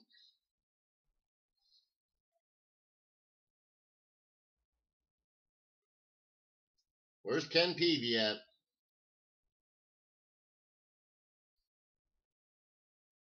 That's a beautiful coin from Palau, however you pronounce it.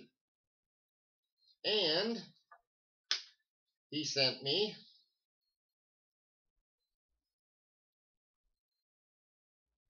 it's got some toning you won't be able to see.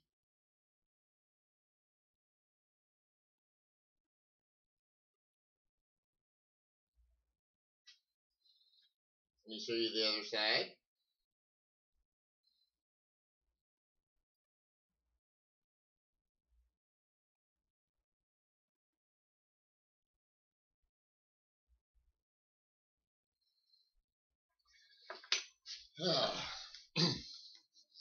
Beautifully toned.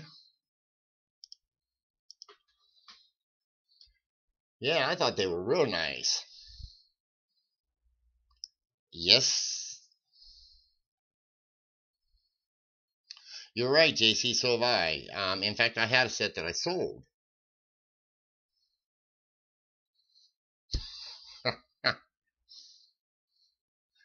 Some pretty coins that he sent me. I thought it was real nice of him. I'm gonna have to definitely thank him. Yeah, all kinds of boobies.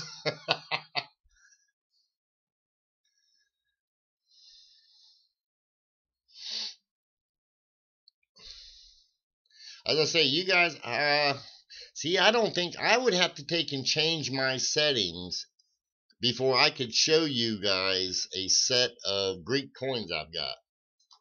Because they ain't even PG, they are X-rated.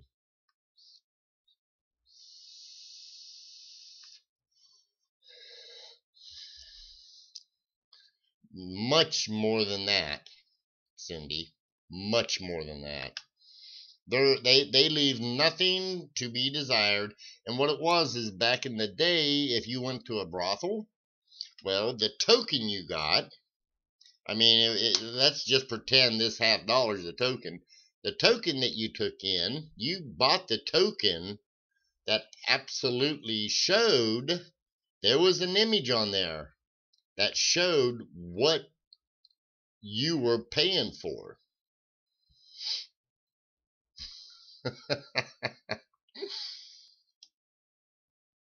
Oh, Cindy, Cindy, Cindy.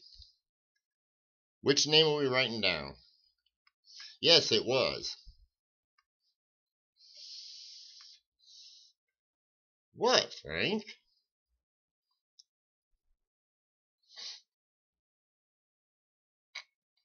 Is my chat that far behind, or are you guys that far behind?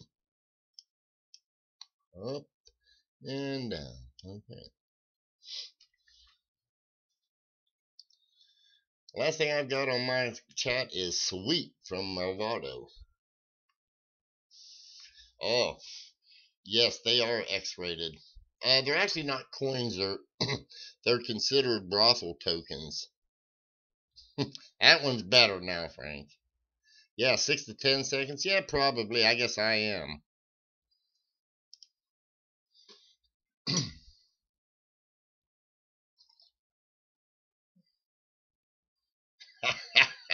Maybe, because I tell you what, those are new ones. I ain't seen them before. And one of them's mermaid boobies. God, thank goodness we ain't got that young man in here.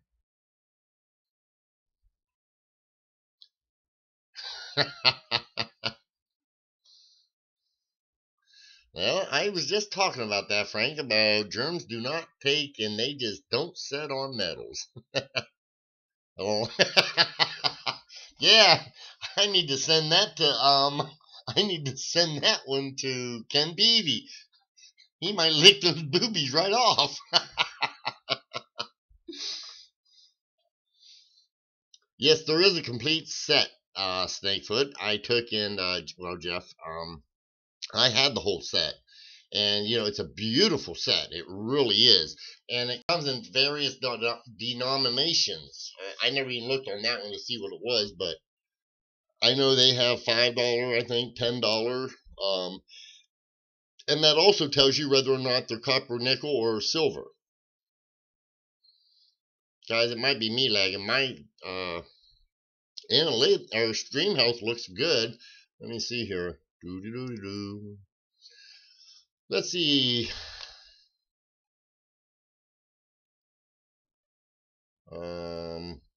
Well, okay, my stream health is going. It's like it'd be nice if it would update to today, but it's going way off. So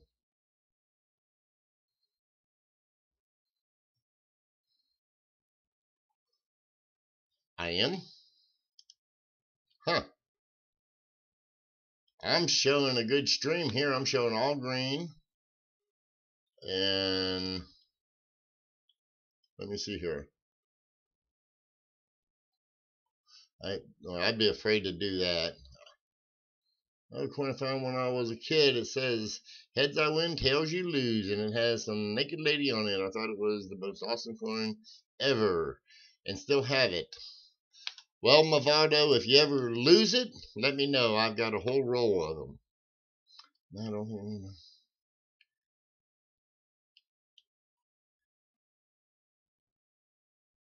Cindy, I promise you. I would never, ever, ever, ever, ever show them to Beth. I'll just say it like that. She's too nice of a lady. I'd be afraid. I'd be afraid to give her a heart attack if she's seen them. And that's not a joke.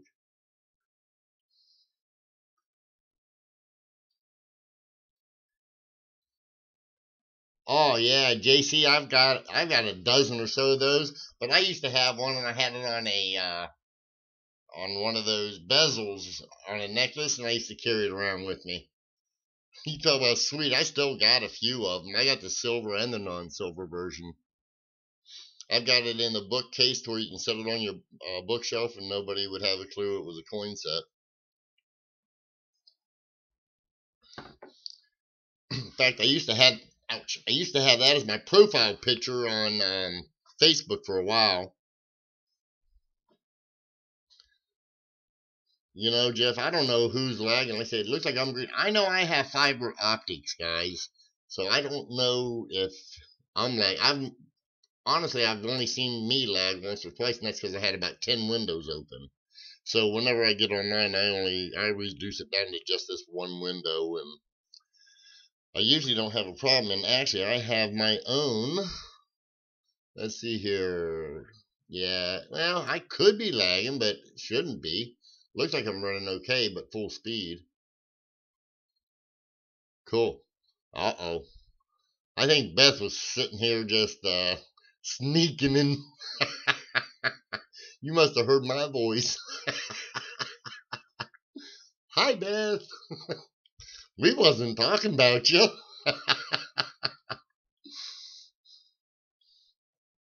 Oh, you don't want to know, Beth. Trust me, you want to stay in the dark on this one.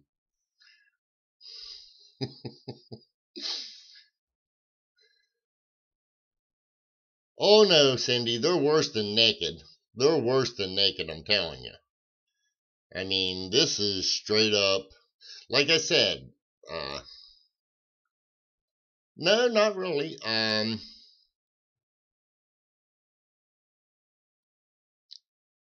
Oh, did you see them on my personal sales site on Facebook, Beth? Because I have them up there, actually. Oh, SJ has a few? Now, wait a minute. She's got the Roman ones, Beth? The Roman brothel medals?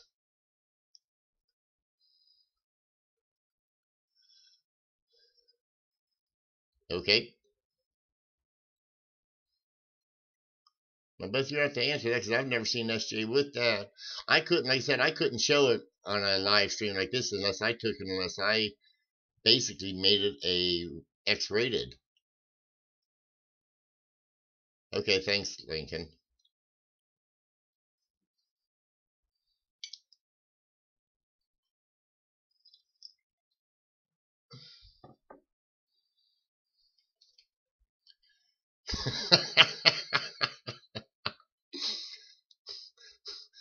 Did we say naked? I thought we were just talking about boobies. Well, Beth, I have a lot of respect for you, Beth. Yeah, guys, I'm sorry. Hey, Charlie. Yeah, see, now everybody's coming into the room. They heard boobies. They're all coming back. What? Where's the boobies?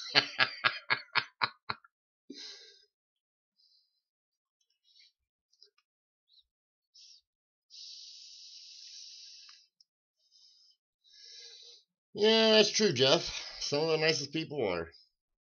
Try booby coin. Well, that one's not so bad.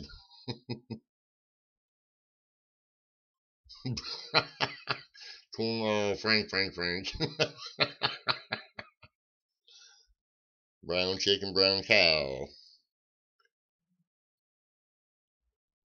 Oh boy, now we're starting to get a little interesting here in this chat. Pretty soon I'm gonna see that chat room fill up. Oh, yes, it's not me, it's the other people. I got it. Yeah, that's like I took and I took and got on. I was on my son's computer one time. He never logged out, and I got on one time. And yeah, look, I could see. I'm proliferant enough on the computer to. I can go around looking. I keep trying to tell this one guy. He says that he's thinking one of his workers is looking at porn on his internet. I said, let me in it for about 5 minutes. I said, and I'll tell you everything he's on to. Let's see. Well, now, Charlie, actually, it was. I took him because I had to look it up because I didn't have no idea the value of those stupid things. And when I found out about them, well, actually, a young man's the one who taught me about it. Now, I mean, and he didn't teach me about it for the wrong ways. He was actually doing research. That's the only reason I knew they were brothel tokens was because of him. I'm getting ready for some ice cream. Who wants to bring me some? I got some here, Blues. If you come visit, you can have some. Yes, the browsing history is awesome, man. Even if you delete that browsing history, there's ways of getting back into it. No, Cindy, you don't. But you know what these tokens I'm talking about? They ain't got just the women's parts. That's all I'm going to say about that. Aw, Beth, that's a cute little angel. Starting to not believe it from listening to you talk, but that's just my opinion. Coin Hub, hey Dustin, how you doing? Uploading the video. I was talking about that earlier. Cool, man. You got my text back that you're gonna take and see guys. Dustin even heard about the boobies and the naked. Now he's in on the chat. No, we're talking. I think. Oh God, I don't know if I showed Dustin those tokens when he was here.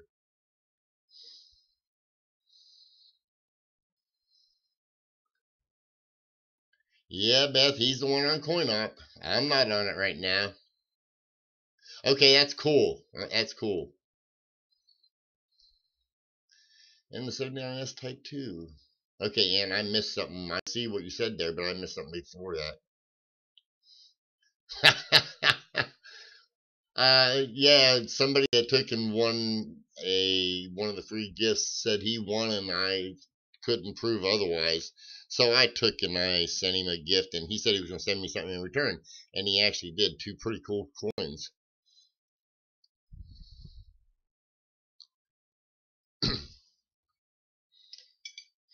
I think me and Dustin took and my God, we was up one night till 3 in the morning, the other night till 4 in the morning chatting, just going over everything.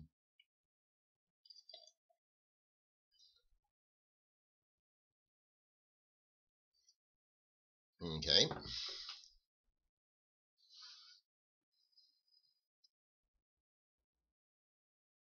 Oh, cool. That's besides the live one, Beth. Cindy, okay. Oh yeah, Beth, we mentioned you a bunch in a bunch of our videos. Which one are you doing tonight? I think you said, are you doing Jay Painter or no? You said you was doing Dave Heinrich.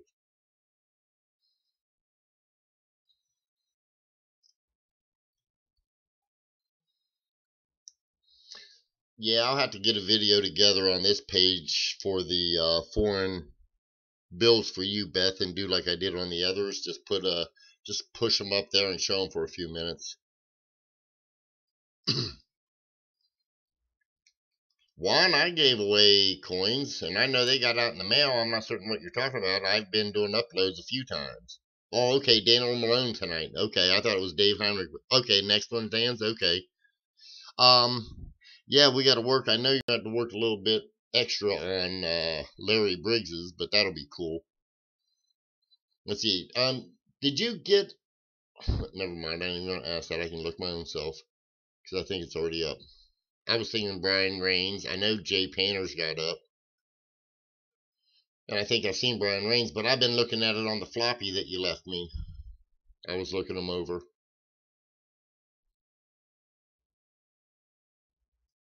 Yeah, I know you was going to.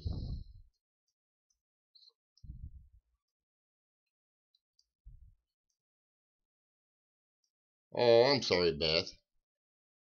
Coddington. I keep wanting to say Cottingham. I apologize, Beth. You know, I was just looking at it and it's like, you know what? I knew a Cottingham, and I guess that's why I keep saying it wrong. I apologize. I think Dustin got it right, if that's of any consolation.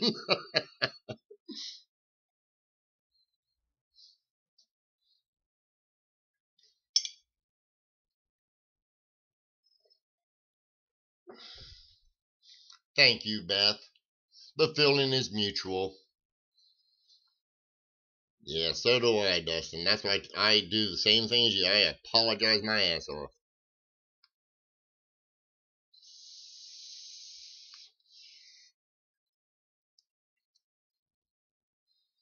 Penny Pincher, I'm almost positive I've got you subbed.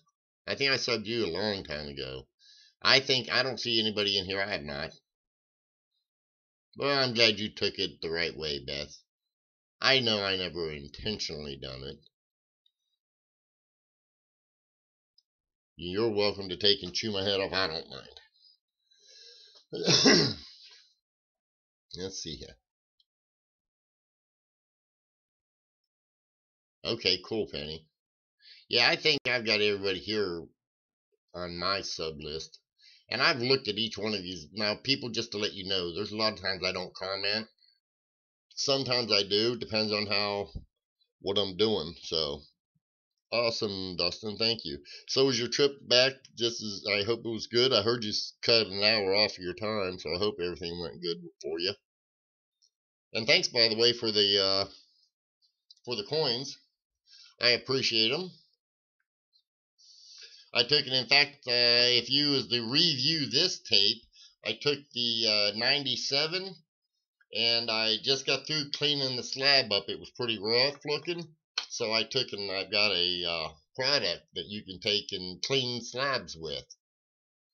So I just took them real quick. I'll go over it really good in a few days. Absolutely, Cindy. If you can't watch Beth, and if you're in a bad mood, go watch Beth. It'll lighten your day up and it'll make you smile.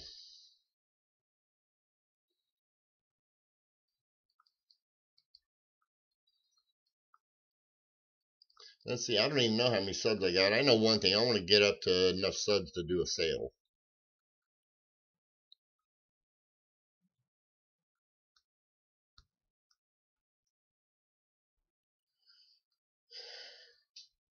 Jeff, you know, we was talking about that in the store today. There was a gentleman. He brought in, I think, about $100,000 worth of gold and sold it today for an estate. And we were talking about how silver was going down. And the truth of it is not taking and it's not following any. I'm at 159 on mine. Maybe, I don't know why, but mine says 159 blues. But we were saying that silver's not following any of the old styles or systems or anything. Let's see here. Is it good that silver is down? Can you tell them the pros and cons? You know, Juan, to be honest, and this is the truth. Now, if you guys want to know my opinion on it, I've watched silver for at least 40 years. I've been paying attention to it. I took, and I always knew at the $2 to $6 range it was a great price. Hey Kyle, how you doing this evening? Yes, what Kyle just said, when the price of silver goes down, premiums go up. And it's really not that the premiums are going up, it's just that they're probably the same, but the percentage is higher. Because, your silver's going down, but they still got to stay in their margin. And most of the dealers that I know of, they buy at $1 or $2 behind spot and sell at 1 or 2 above spot.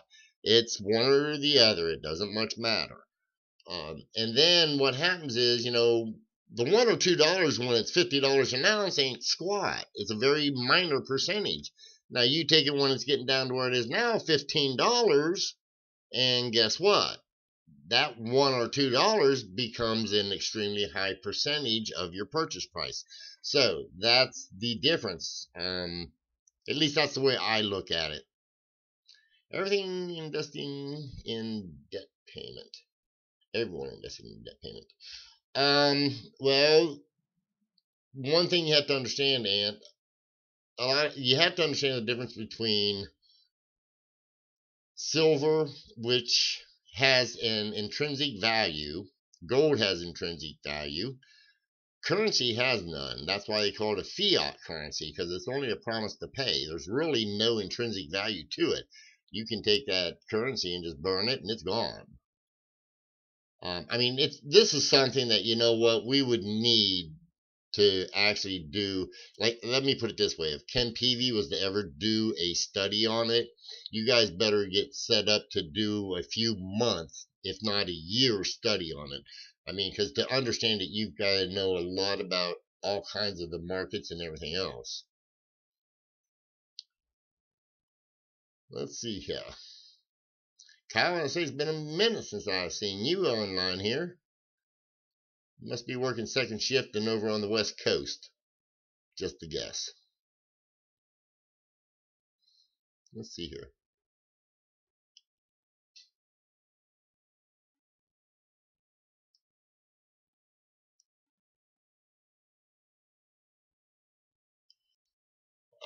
Yeah, well, that's the problem. I don't know that I can answer it. I don't know that there's any, that's the one thing I told people, a lot of people was talking about fiat currency. As an independent country, there's no fiat currency that has ever taken and that's ever passed the 50-year mark before that system failed. And people were talking to me and they were saying, oh, this here's going to fail, it's going to fail. I said, wait a minute, guys. You're doing it now on a world scale. You're not doing it. And I say that because the majority of the industrial nations are doing it. So, and they're all tied together with the World Monetary Fund. So now you have to where they can basically bail countries out. Like, it was just, I think, a year ago that I think it was Greece. Their money was shit in a handbag. It wasn't worth nothing. Well, somebody did something, because I haven't heard that market dying, and by all rights it should have blown up, but it didn't. So now you got a fiat currency that's going all the way across and around the world, and my best guesstimate, I said, was between 50 and 70 years. Now, they started the fiat currency worldwide, I believe it was 74. So 84, 94, 04, 14. We're talking about 44 years now. And everybody's complaining. There's going to have to be one of two things happen. They're going to have to adjust either adjust down, or they're going to have to print more money, and neither one of those are going to do anything good. And that's what they're doing. They're propping it up, and I totally agree with that. And you know what? Here's the problem I also see. When they go into, like I say, the fiat currency, it's just an easier way for them to steal your money, because you don't look at the small percentages that they're taking out, the inflation that's coming about. They'll give you a 15% cost of living rate increase, and I'm talking about raising minimum wage every 20, 30 years. Once they do that, they don't talk about the percentages that they're taking away from the new taxes. See, that's like the health insurance where they force you to take it. To me, that's just another tax. When you get a speeding ticket, that's just another tax. And you're right, Fiat's always been garbage in my opinion. Let's see here. Well, and again, your inflation, that's, again, they're just eating a little bit away at a time. Yeah, but it's not any one thing. It's just, I know what they're doing. I really do. Will it ever collapse? I don't know. Now, I understand about the digital currency. I've looked at it. A lot of people say, oh, but Bitcoin's so safe because it's this here super, super duper safe encryption. Bullshit. If they made it, I promise you, it can be hacked, and I know for a fact it already has been hacked. Okay, did Germany bail out? I'm assuming you're talking about Greece, Jeff, and I think I heard that. Bitcoin is a scam. It's a total scam. And what a lot of people, now I heard this, and I don't know if anybody else has heard this, but I was told that Bitcoin is set up and somebody, a programmer, looked into it, and they found a virus that at a certain date is going to open up and it's going to empty everybody's accounts. I don't know how true it is. I'm not a code writer, but that's what a code writer that seems to be pretty knowledgeable about this shit. He said that, and I'll be honest, I stayed away from Bitcoin, and for right now, I have no intention to get into it. I'll stay with what I know. Well, and that's another thing. Take an EMT and boom, you're out of money.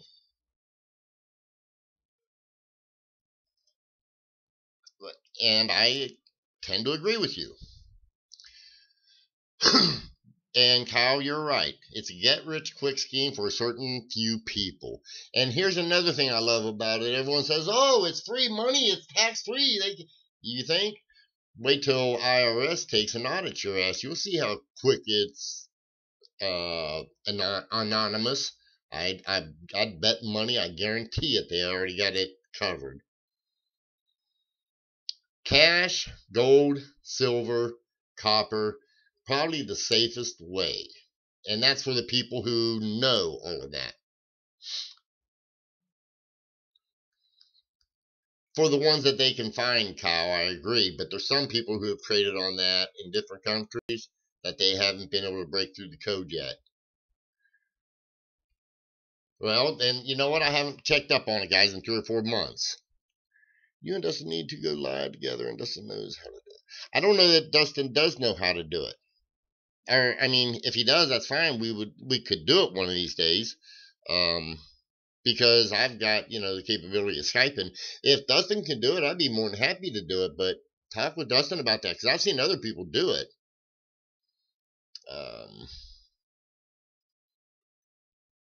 History has proven this. Let's see, they're already. Okay, well, Beth, maybe they are taxing. Like I said, maybe they are, because it's been, like I said, close to 3-6 months since I've looked into it. So, well, and that's what I don't understand. Why would you want something that and that's another thing. They say in Europe that a lot of people accept Bitcoins, but over here in America, it's a very small percentage. Well, it's just something that, I don't know. I like to hold my stuff. See, here's another thing now, Beth. There's a lot of people in here that would remember this, and I'm certain Ken Peavy does. But I remember when they had these investments for silver and gold. Invest in us. We will take and put it in this big old safe, and we will save it for you for a certain price per year or month. Well, I don't remember, but I know the biggest one out there filed bankruptcy, and everybody's gold and silver was gone.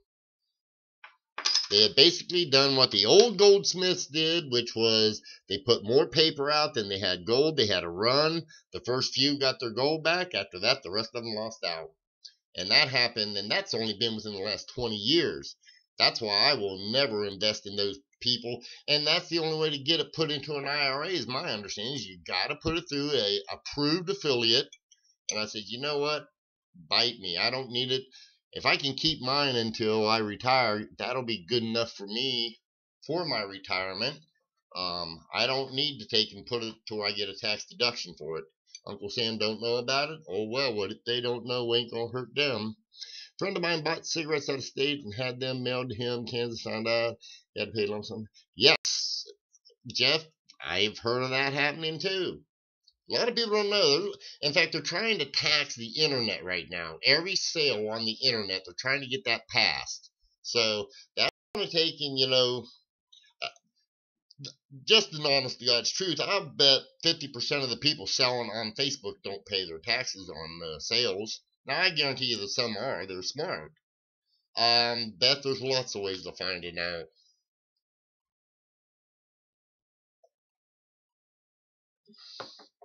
Somebody, do you know, Beth, that if you turn somebody in to the IRS, they get 10%?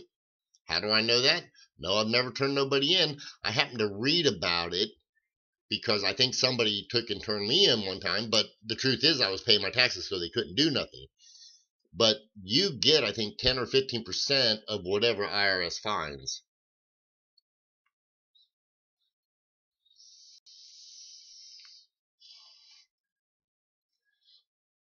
Wow, Jeff, that was stupid of that guy. Cigarettes just went up everywhere, Penny. They were talking about it around here. God, I'm waiting for them to start taxing this stuff. I mean, more than they are now.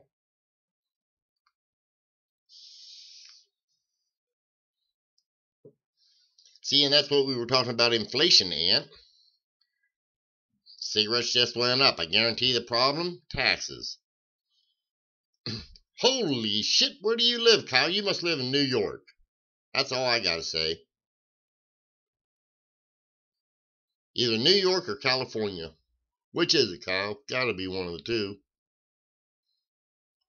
Well, it could be New Jersey, I guess. Or, unless you're up north. Let's see. Chicago? Holy cow. Well, I was about to say, unless you was up north, and that's what I was thinking. Chicago or Cleveland, because they're right there at borders. Anywhere around the borders. Beth, when I quit smoking cigarettes, and this is no joke, I quit smoking when cigarettes went to $1 a pack.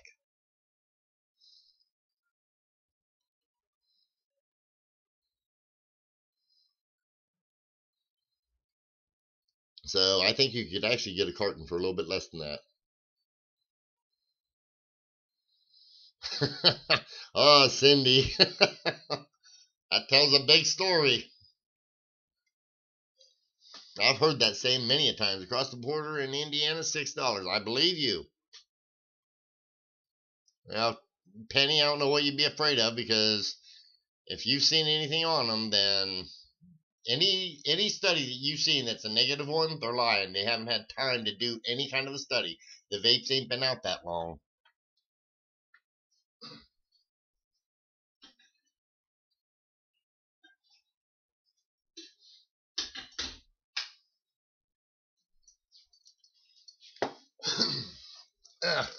And I'll tell you one thing, Penny.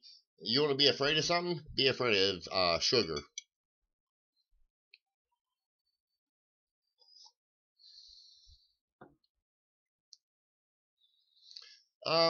Let's see. Besides Florida, I believe Vegas or Utah, they don't have a personal income tax. There's 3 or 4 states that don't have income tax in it. Let's see. Mike Badger, I've been rolling my own for about 10 years. Cost me about 70 cents per pack. Hey, Mike, I know a lot of people who do for that exact same reason. And I don't mind people who smoke cigarettes. It don't bother me. Hell, I can be around them, and I'm cool with it. Jeff, you wouldn't go get you a good one. What are you buying? $3 vapes? I mean, come on, get you a good one like this here. I mean, this is an old one here. I've had this for a while. See, that's what I was saying, Jeff. I think New York cigarettes, I can't remember. It seems to me back in the 90s they were almost $10 a pack. I'd be willing to bet those damn things might be $20 a pack now. I mean, and I'm talking the airports, guys.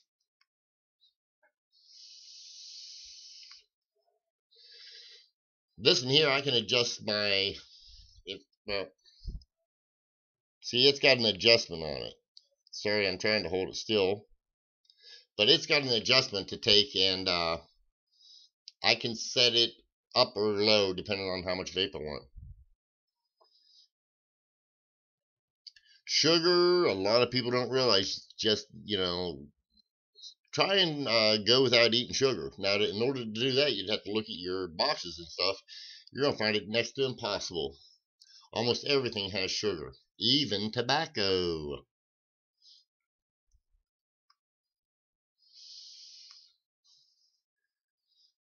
Well, that's something to be scared of too. The only sugar I would not be afraid of would be natural cane sugar. Just like salt, I'm not afraid of sea salt. I am afraid of iodine salt. Anything they add something to it bothers me.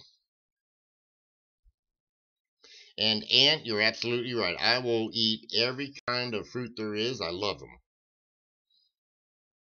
Cindy, you know what? I was like that for a minute, but then I took it after 10 or 15 years. It didn't bother me. You're right, Beth. And a lot of people don't realize, but cocaine used to be a medicine. Heroin used to be a medicine.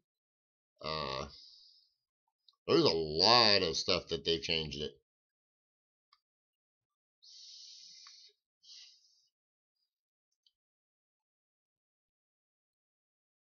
Oh, thank you, Mike. Mike, yeah, thank you. Okay, now you just rang my bell. Okay. Thank you for the help that you give me. I really mean that, because a lot of those sites I was able to get into it, and I don't think the show is that good. I mean, I tried to get as best as I could, but thank you. Let's see. Yeah, but they add it to it, and that's what I don't like. You go get sea salt, and you can put on 10 times as much sea salt, and you shouldn't have much problems with it. And salt has actual, when they put the iodine in it, it's not good for you. Let's see here. Still about 10 last I was there. Really, Jeff? Okay. I use honey all the time. Honey is absolutely wonderful and great for you. Coca-Cola, I remember. Cocaine was used in cocaine. I think that might be a myth. What brand is that, Robert? What brand is my vape snake? Or are you talking the mod, or are you talking the fluid? I'll need to know that question. All right, yeah. Heroin used to be used to cure alcohol or morphine addiction or something. I think you might be right, Ant. Let's see here. I know a flatworm can of Coke is good for us. A flat warm can of Coke is good. Beth, I'm still the old-fashioned. If I got an upset stomach, I'll just take about a tablespoon of baking. I think it's the baking powder, and I just take that and drink some water. My grandfather used to eat a tablespoon of honey every day. Let's see here. My bank has $900 in big dollar coins. I'd buy every one of them, Juan. I don't even care if they're the Eisenhower. You can get them for $1 a piece. You can take them to any dealer and sell them for at least $1.05 minimum. Yeah, Charlie, you're right. Yeah, nope. And I'm not certain. Let's see here. I'm not certain about that, Ant. Your Coca-Cola. Let's see. Could you imagine back in the day having cocaine on the shelf as a medicine? Cindy, yes, they did. In fact, I think it was the Little House on the Prairie. They did a show on that. Baking soda. Thank you, Beth. That's what it was. That's what I use. Hey, Mountain Man, how you doing this evening? Let's see. Oh, somebody was talking about the pipe tobacco. Not Mike was talking about it. Yeah. Here's another thing. That's why I have big cigars that I puff on too, and they don't tax them either. The cigar tobacco.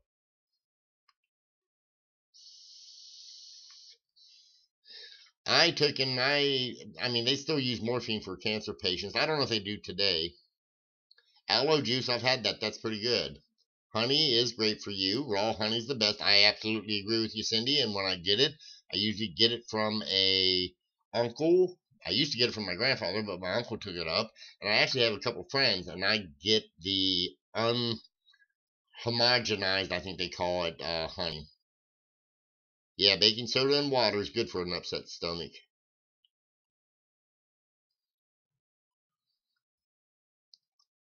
Yeah, yes, Jeff, I seen that as well. Awesome.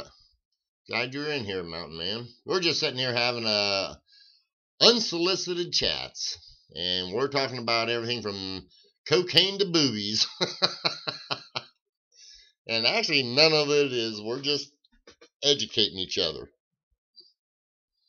I think Maniac, he's done left, him and Ken. I think we got too rough for them.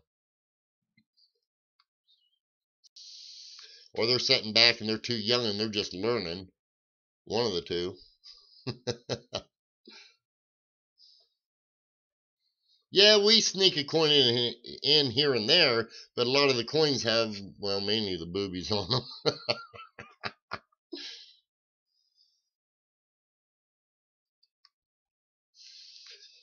Penny I do. And I know which ones they are, and I stay away from them. Let's see, I hear in the bottom over here. I've heard about that, Mountain Man. But I don't know what it's for. Really, Mike? Now, let me ask you a question. Just be honest about it. Is that an old, one of the old holistic formulas? I mean, or is it from the mountain formulas? I mean, where did that originate from? I guess is the question I'd like to ask you about that. I've never heard of it, so I'm interested, and I always like to learn stuff. And I usually try a lot of that stuff, to be honest with you. What? What did I say? What, because I asked the question? What's it for?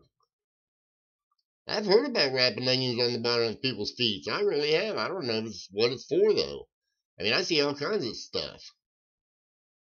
Hell, when the internet got on, man, I'll tell you what, I was like a kid in the candy store. I took it and I just went, okay, so that's probably some of the old hillbilly remedies. And guys, when I was at the Philippines, I could tell you some stories from some holistic medicine that came from there, from the plants, that I absolutely believe in today with no problem. You know what, Beth? I do that all the time I get a chance. When I usually buy my honey, I buy it two different ways. One, I try to buy the raw, unhomogenized, but I also take and I try to get. There's a place called Jungle Gyms here in Cincinnati. I can go to, and we can get Filipino food from my wife to make Filipino dishes because I love Filipino food.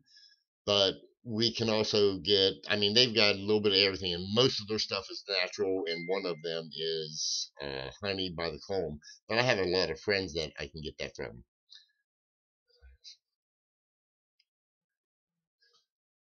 Okay, that's interesting, Mike, but I have not had hot flashes here lately. Mike, I don't know if that's a insult or if that's a compliment, but I don't mind. Beth's on that. I get it, Beth. I've got a friend who's on that. Mike, man, I'll tell you what, I've got coins I would trade for, and I'm not joking, for raw honey with a little bit of cone in it. I mean, I'd do the going market. If you're interested, you take and you work with me, I'll trade. I mean that seriously.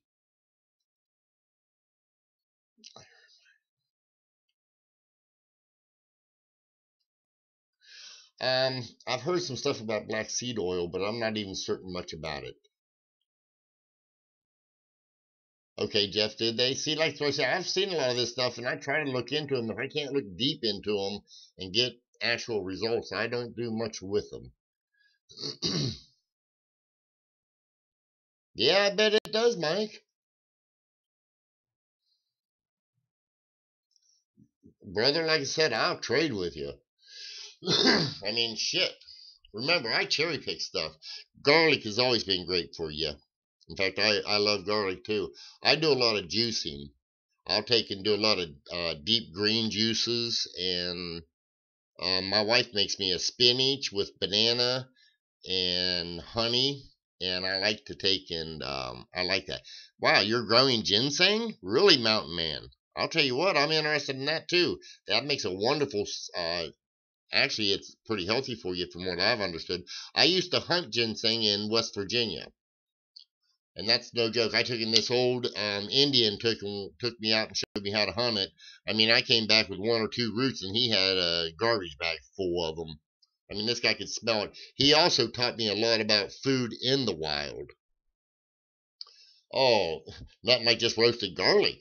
You know, you can scrap the toast. And don't get me wrong, I like what you said, Aunt, but apple cider vinegar is good for you, or for you. I use the apple cider vinegar with mother, Cindy. I love it. I use it on my salads all the time. Morel mushrooms are right here. That's good too. That's interesting, Beth.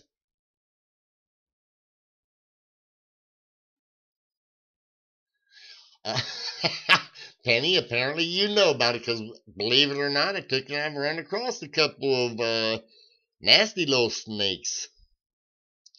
I have a fib. Okay. Oh, okay, I understand. Oh, cool, Mike. Sounds like a lot of hillbillies in this room. Maybe that's what I've got going down. Wow. Okay, that's fine.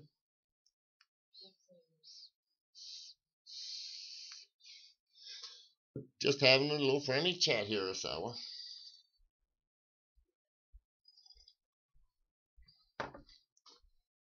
Yep. My wife was telling me that SJ is live right now. If any of you want to go there, I understand it. Let's see here. Just a bunch of older folks that seen a few. Well, Penny, you might be right about that.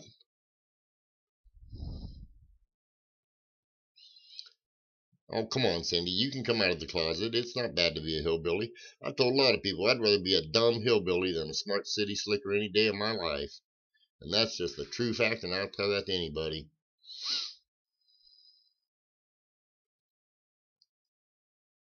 Jeff. Jeff, it's almost the same as with everything else. I like it to be out in the wild. You don't have to worry about anything. I've always been scared, and I mean, ever since I've been a young kid.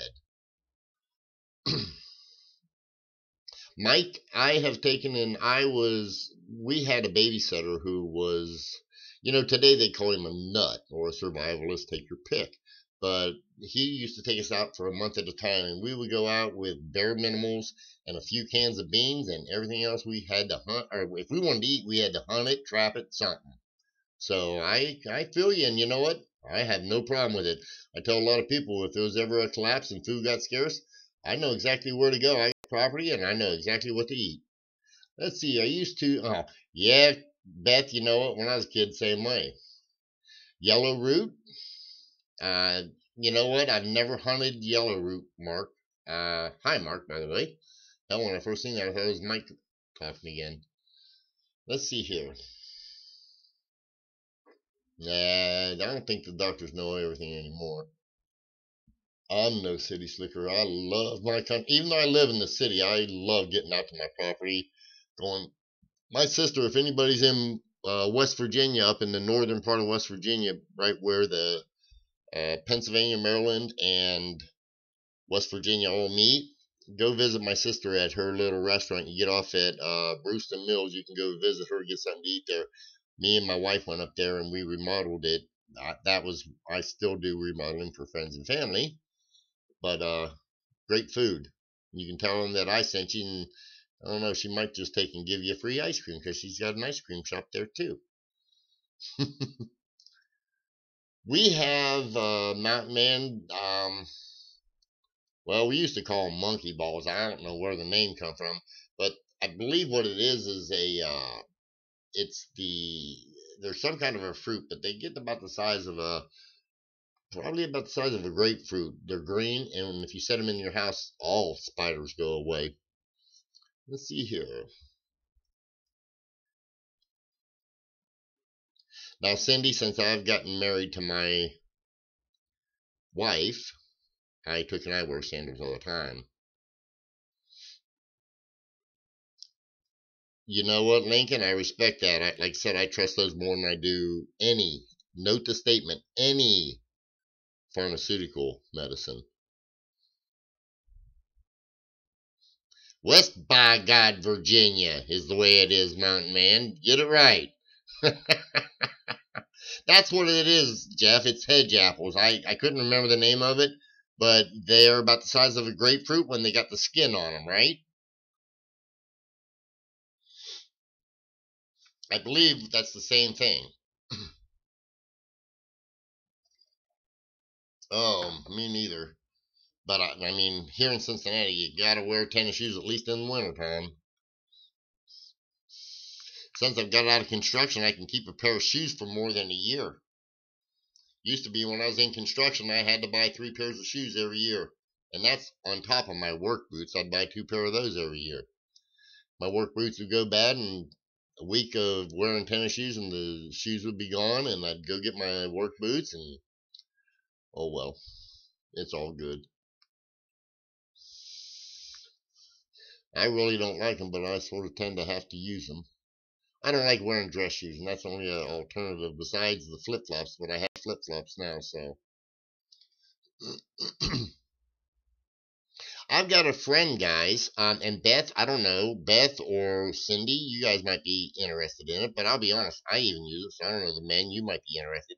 I've got a friend who is making now homemade, one, she makes homemade soap, but she's gotten into making homemade, what the hell they call it, those salves or something, but it's not a medicated salve, it's just a salve for, like, if you have cholestasis and stuff, it's to get softer skin and stuff. And I actually ordered a case of it from her because my mother, she has hands. She's done a lot of dishes in her life. I mean, she's never owned a dishwasher. She don't want one. They never can get them clean enough for her. But she also has worked in, I mean, she's just a hard worker. She works out in the yard and stuff, and her hands are always dry. And this stuff, I put it on my hands. Truth be told, it took me almost a week. I mean, it just felt like my hands were constantly moist and all that. I'm like, holy shit. I said, give me a case of that stuff. So I actually bought a whole case of it, and I'm waiting for her to get it for me. And I thought about doing I don't know, I could probably do it on this here, but just selling stuff like that. Hey, Floor, would you do me a favor and get me that salve or cream or whatever the hell you call it that Nancy makes? Okay, so Jeff, you're saying that it's hedge apples. Okay, that the stuff that Nancy makes, the salve or whatever it's called. I want to show it. No, not the soap. The other thing. Oh, the cream. The cream, yeah.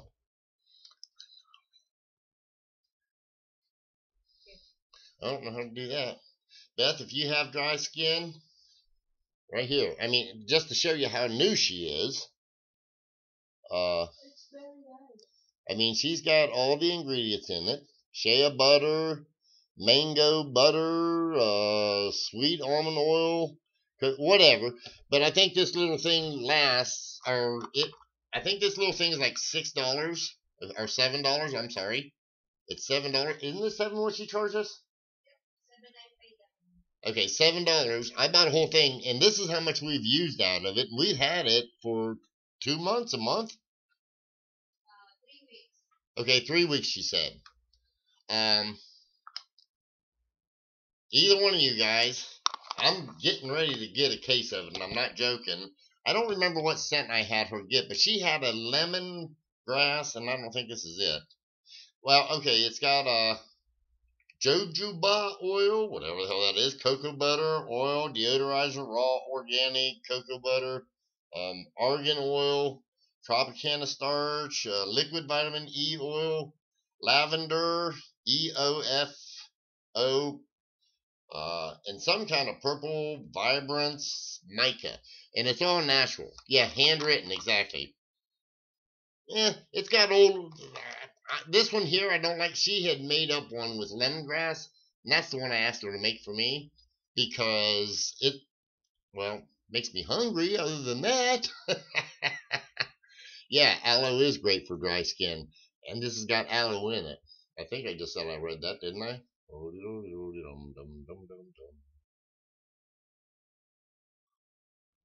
Maybe not. Maybe it's the shea butter and stuff I seen.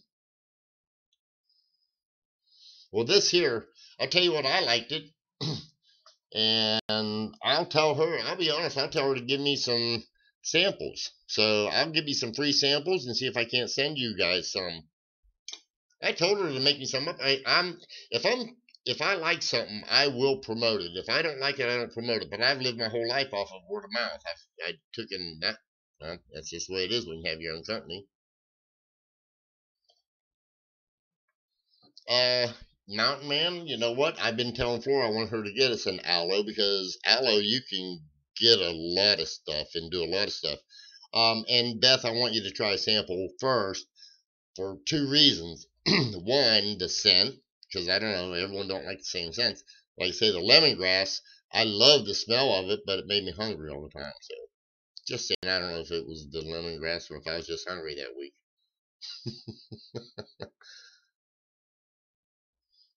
Now, Beth, I told my wife if she got a aloe plant, I said it's kind of hard to kill those things. I mean, you just keep them watered, and those things will thrive in a desert.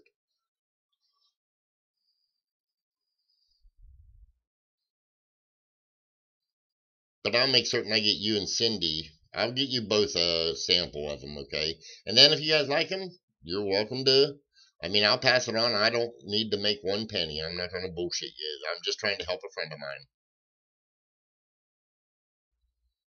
Yeah, I remember my mother, Beth. In fact, she still may have an aloe plant. I could be mistaken, but I know my mom and my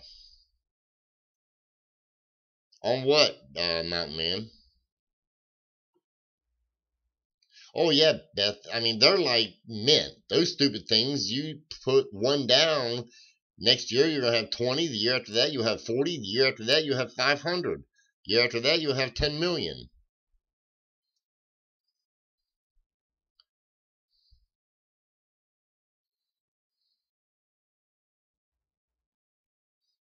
Lincoln, you know what? I've actually used that before. The white vinegar. You know, I think everything that comes out is pretty much. Beth, don't thank me now. Wait until you try it. I mean, see if you like it.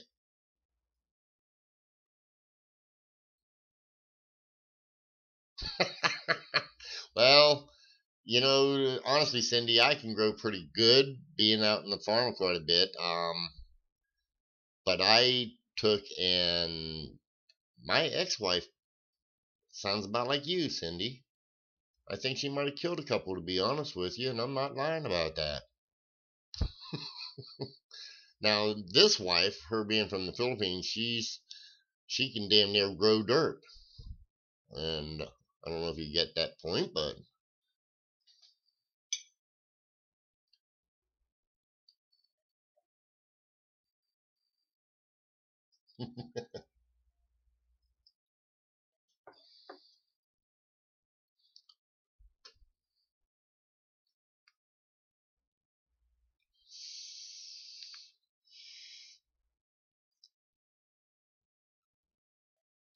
okay, I put two and two together. If you're talking about the aloe vera plants, yeah, I liken them to mint. If anybody's ever tried to grow mint, uh, oh, what's that little chives? Those things. If you can't grow them, you know what? Probably be better off just buying your shit because you'll never grow anything. Yeah, there you go, Cindy. That's what you can do. You can take and you can breed rabbits and sell them to get your plants. That's what we can do. We can have a survivalist group, just survivalists, Cindy can grow the rabbit meat. Somebody else can, can grow the aloe vera, and so on and so on and so on.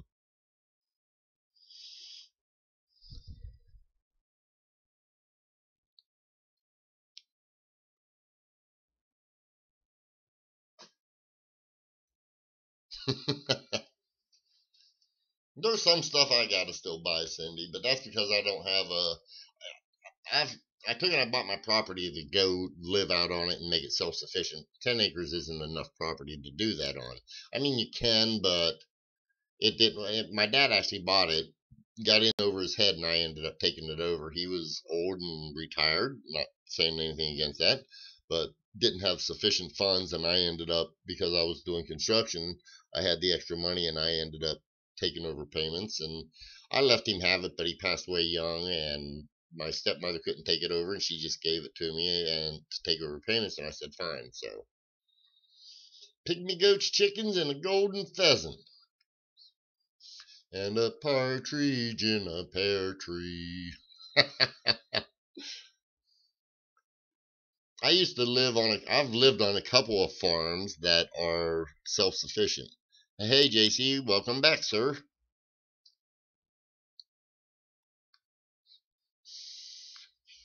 JC, what the hell is that gold coin? I've never really looked at it. What's your gold coin of? Or is that a gold coin, or is that one of the golden dollars? I can't tell in your little meme. Lemongrass is good for keeping mosquitoes away. Well, lemongrass smells good. I can tell you that. Lemongrass smell. Like I say though, the problem I have with lemongrass, man, especially in that lotion, that stuff made me hungry. You see, my mother has a lime tree in her backyard. They grow awesome. I like lime too. When I was a drinker, I used to have it in some of my drinks, especially Corona. I remember that. Oh, okay, Platinum Eagle 20. Okay, cool. Even the little thingamajigger is pretty neat. Yeah, well, do I tell yous? Remember I told you I was with a survivalist? There ain't too many meats I haven't tried. I'm gonna leave it at that.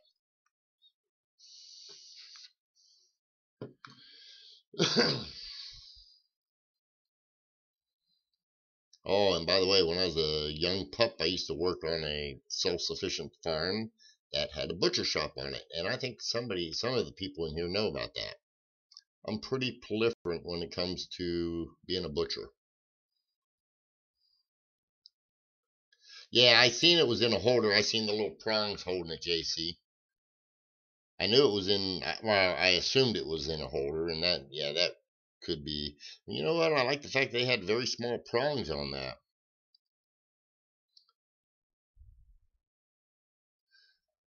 I do know that it is waterborne, Mountain Man, but I have no idea. And Lincoln, I agree with you. A possum will eat damn near anything. They remind me, well, they're the pigs of the wildlife, even though they have wild pigs. I'll tell you what, a raccoon will eat damn near anything too. And they are greasy as all get out when you cook them, unless you know how to cook them. And then when you know how to cook them, they have their own unique taste, but they're very similar to chicken. And yes, I have ate them. Oh, Beth, you know what? I tell a lot of people when I was young, I had a small adventure in my life. And I mean, I was emancipated when I was 14 or 15, something like that. And I went to go conquer the world. Well, when I took and did, the world conquered us for a little bit, to where we were hungry as all get out from not eating for about 4 or 5 days. There's a lot of things you'll eat when you're hungry. Let's see, it's the narrow corner reverse strike through, I'm guessing, with doubled on the letters. Cool, JC. I'd like to see some close ups of that.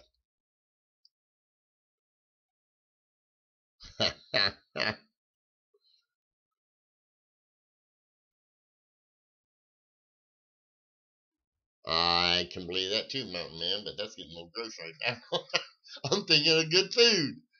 No, I already know what you're talking about. I've seen some wicked stuff out in the wilderness. But to be honest with you, being a butcher for a few years of my youth, there ain't much that bothers me. Now, if Dustin was on here, he will tell you there's one thing I probably would bother me I couldn't handle, but I don't even know the name of the damn thing. Some kind of a video.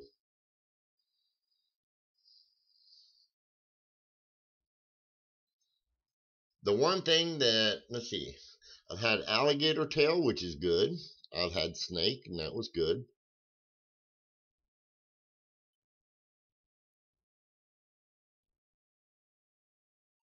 Cool, JC, go ahead and send me that. I'd be happy to look at it. Let's see. Oh, hey, what's the semi-key on the Walking Liberties, guys? Because I found a nice 39D, and I don't think it's the key, but it's a nice XF.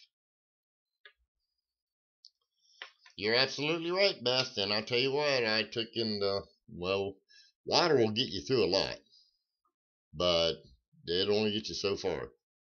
Then after that, you got to have some kind of nutrition. I remember the first meal I had, it was almost everything I used to hate. I was a picky eater.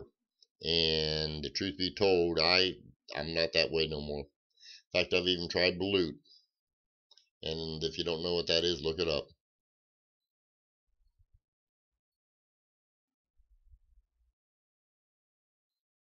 There's nothing wrong with cow tongue, Cindy.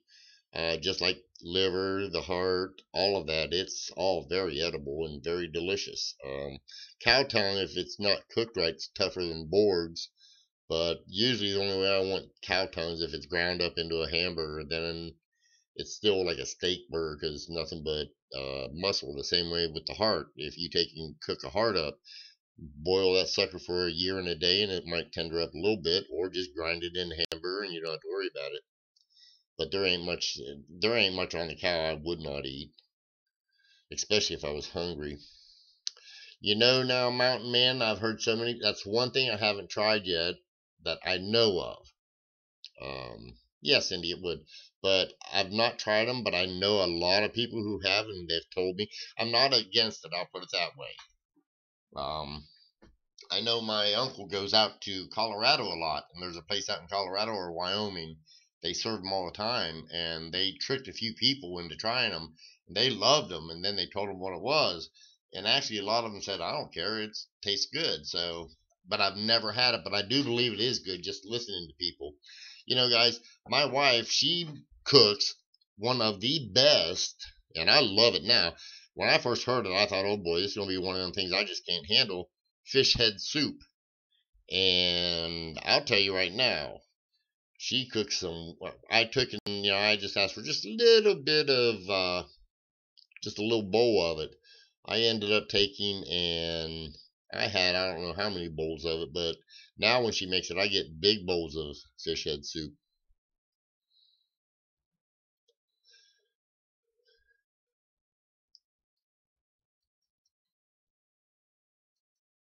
Oh, Kyle, don't say no thanks. One of these days you might have already had it and never even knew about it.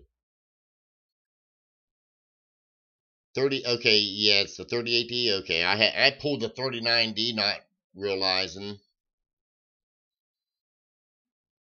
Oh, Cindy, you're missing a good meal.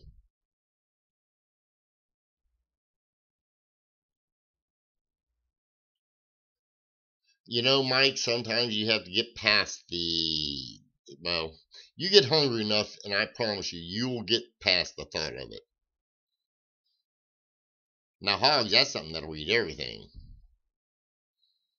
Guys, like I say, I've never tried it, but I've been hungry one time in my life to where I'll try almost anything once. That's fine, Snake or Jeff. I don't mind. I like I say, I picked up the 39D. I mean, it's a nice, very good. I don't think it'll make fine, but it's a good. It's a nice, very good.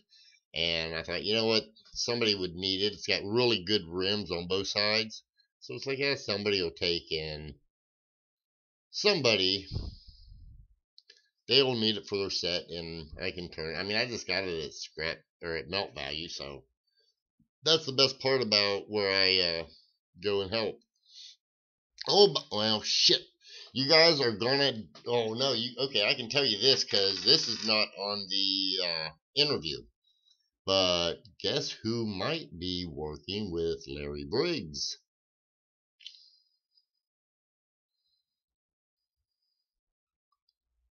I just had chicken livers the other day, Mountain Man.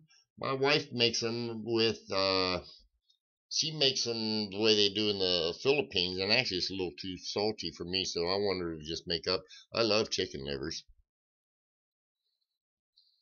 Beth, I eat so much fish anymore, it's pathetic. Mike Badger, there should be 1,002,000 in Myrtle Beach. I just say that I don't really know because Myrtle Beach being a tourist trap, I'm not certain.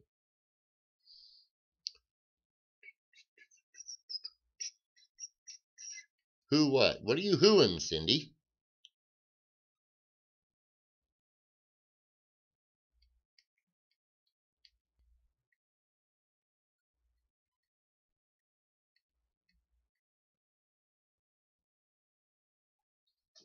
There you go, Mike. You and Mountain Man can go around looking for coin shops. When I was down Myrtle Beach, the last time I was down there, I never seen none. And I usually try to search out coin shops. But that's been 15 years ago almost. Or maybe even 20. It's been a long time since I've been to Myrtle Beach.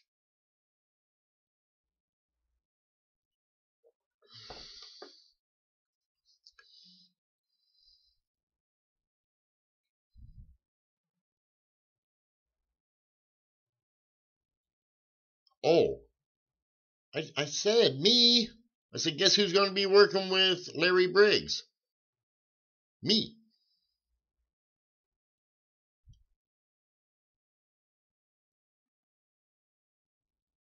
Cool. Mike, that, yeah, go. You know, Florida is the coin capital of the United States, in my opinion. I mean, I know California's got a lot too, and so does New York, but all of Florida. When I've been down there, the only reason I never looked in Myrtle Beach is because I was on vacation and I wasn't even looking at that, even though I normally do look for them. I just never took, excuse me, I just never took and looked for any down there. We was having too much fun doing other things. Um, and just to let you know, Cindy, um, he took and everybody, now pay attention, stop your typing, everybody stop typing, pay attention, pay attention, pay attention.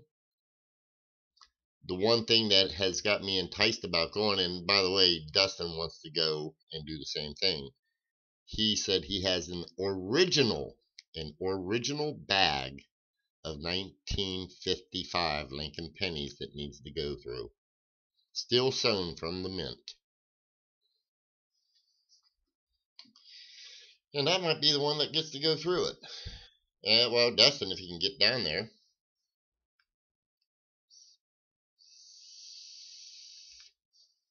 Cindy, I've always said, remember I told you about the Yet? I've always said I'm going to find a 55 double die, the strong one, the big one, searching coins. That might just be my baby. But I know it's going to happen. That's going to be awesome. I think he said he had something like 500 or 700 bags of original bags that he needs searched. And who knows what else. But me and Larry, we've known each other. Like I say, if you watch the interview, you'll see we was talking and we just having a good time. It's just it ought to be fun. Go ahead, Mountain Man. I'll listen. I plan on it, Cindy. I guarantee you that.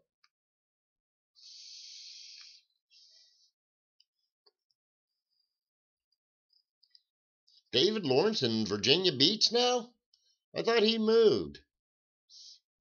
Oh, maybe it was the Virginia where he moved to. But hell, what do you plan on finding at David Lawrence's? Oh, is there a problem, Ken?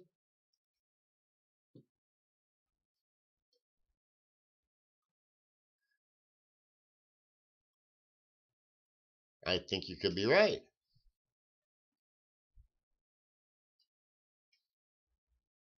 I'm going to get all 50 of them slabbed because I plan on finding a roll of them, Cindy. At least one roll. If there's one in the bag, who knows how many could be in there, to be honest. I mean, I've got a chance of 5,000.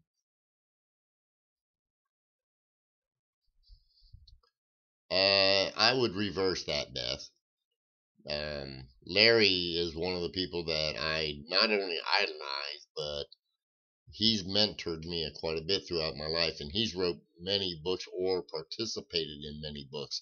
He's very humble, and I really try to be, but I mean, something like that is just awesome as hell, in my opinion.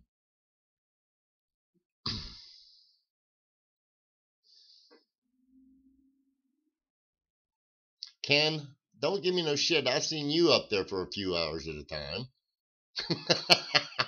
I'm just getting used to it. It's like a kid in the candy store, man.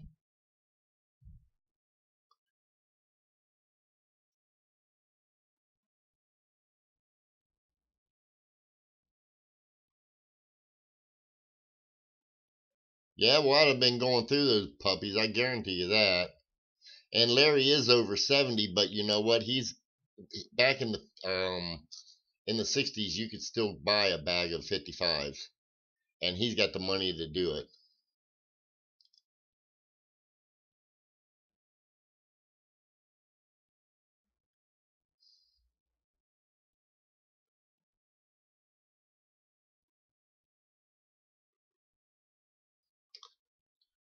Mountain Man, if he was close enough to me, I guarantee it'd be searched.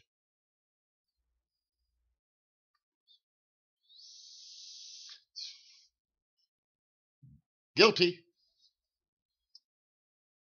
Hey, where else can you take and spread the word to a lot of people? Thank you, Beth.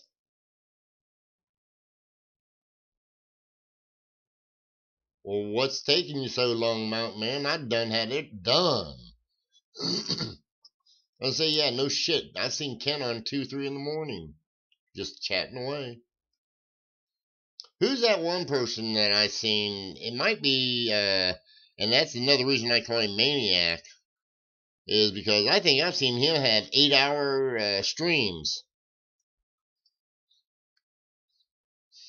It's somebody. They've got half a dozen.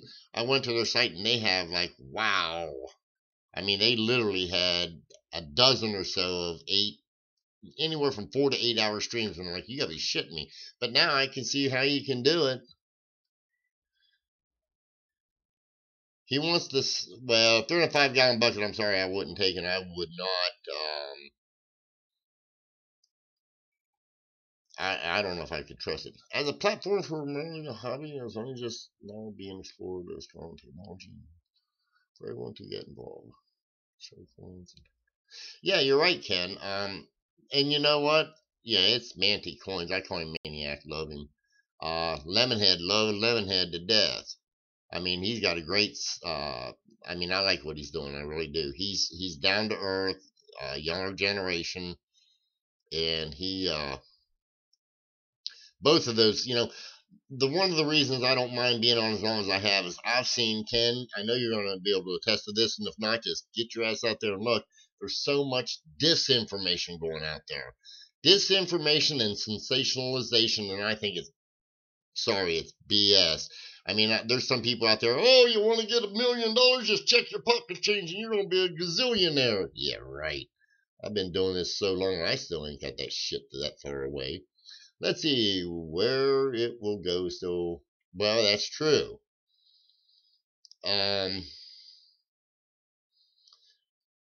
Ken, I agree with you, but I hope that people like yourself,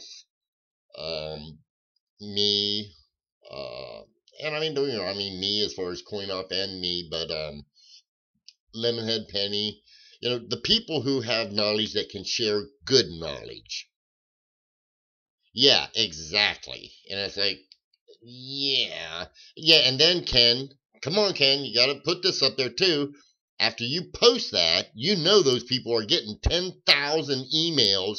I got that penny. Right here it is. This is that penny. It's right there. And then try and explain to them why it's not. And that's exactly it, Kyle. That's one of the reasons I don't mind getting on here. And I guess if you want to call it hogging the wavelengths, I don't mind it. I've only got, 100 people on my list here. And I'll be honest, I'd like to have 1 million, and then not for any kind of monetary things, just to get good information out there. Because, exactly, Ken. I mean, and I like Ken, and I don't mind promoting him. There's certain people I don't mind promoting because, quite honestly, I want the good information out, not the bad information. Because I'm already seeing in the coin shop where people are coming in, look here, I got this nickel. It's worth $1 million. I seen it, And yeah, okay, we'll give you 6 cents for it. We'll sell you some for 7 cents. Mountain Man, I believe you, but if it's been in a 5-gallon bucket, there's 2 things that bother me about that. One, environmental damage, unless it's been sealed. And, well, I don't know. I'd just be concerned about it, but I'd be more than happy to go through it. And no, I wouldn't buy it straight up, but I'd work on a commission just like I would for anybody else. Commission just being whatever I found. Let's see here. Well, Beth, I just tell the truth. I mean, I've been at this for 40 years and I still ain't rich. Really, not that I haven't tried. I mean, I don't try anymore, to be honest. I had a construction company. We did real good, and I'll be honest. Anybody can be a millionaire. Now keep it. Well, Sydney, and that's what I'm saying, And there's some people that are doing exactly what you're saying. Everything you're saying. They took and they've got a little bit of money coming in because they started this here early. And boom, they're sensationalizing these coins. And I think that's the worst promotion because these people go out, they look, they think they've got it, and they go to the coin store and pop, there goes their bubble, never to return. That ain't the way to build this damned hobby. I mean, if you want to build it, it's like I tell people, you want to have, you want to get into this hobby. If you're looking to be a millionaire, forget it. Just get out now. If you want to have a good time, meet some really good people, and have just meet some friends that you'll make for a lifetime. I've got some people that are absolutely wonderful as far as friends, and like Ken People. I've told Ken myself, and I have no problem saying this. I respect his knowledge. I'm certain there's things he knows that I don't know, and I'm okay with that. There's things I'm certain I know that he may not know, and I know I know some pretty smart people, and Christ, I have them coming up asking me probably, half a dozen questions from time to time at shows, and it's just because they know that I know my part of the hobby, and I specialize in one thing, which is variety. So, yes, I do have a passion for it, Beth. I love it. I think it's a wonderful thing, and it all started out of a resentment. One of these days I'll tell y'all if I haven't. Let's see, you're right. The sensationalizers are grabbing the get-rich-quick people that fall into all of those, come sell this house and become a gazillionaire next week. Yeah, right. Now give me $5,000 and we will get you started tomorrow. Okay. Absolutely can. And it's almost like buying that coin. I've got this Mint State 77 that's only $599.95, and it's in this Billy Joe Bob slab. Guaranteed it's books for $2 gazillion, but I only want $500. Yeah, too good to be true it most likely is. I've known that for certain. Mike, that is an absolute positive statement. Who don't you trust, Beth? I missed something. Let's see here. Oh, ACS Coin Shop. Okay, yeah, Kyle. I've seen that one. I'm not going to say that. Or not saying nothing negative, but I'm just saying I've seen it. Oh, you're kidding me, Cindy. They're taking and promoting Bitcoin? And see, that's just it. A lot of shit is clickbait. And it's like, I'm done with them. I don't trust anybody that promotes any of that shit. Yeah. Ken, you know what? I've watched it. Yeah, Ken, you could do it. I'm telling you, you could do it. I know Ken Potter very, very well. And I know a lot of shit. I'm not going to go into it. I know Ken extremely well. I've known him about as long as I have Larry Briggs. And I promise you, Ken don't know it all. He's very knowledgeable, don't get me wrong, extremely knowledgeable. And I'll tell you what, you talk about some people to know. Ken Potter is one of them. Ken Potter, Larry Briggs, Bill Fevus. I know all these people. They're very extremely knowledgeable people. And don't get me wrong, there's a bazillion I'm not going to be able to name. But those three right there have been a lot of people that I've looked up to, and I have watched them very closely. I've listened, I pay attention. Um, oh, hell, Fred Weinberg's another one. Ernie Margolis, God rest his soul, is another one. I could continue to take and name names. Um, Ken probably knows about the Flat Rock. I don't know, I'd be willing to bet Ken could, though. See, I have watched ACS one time, Lincoln, and I seen what it was all about. There's a few other I could name, but I'm not going to. I don't, yeah.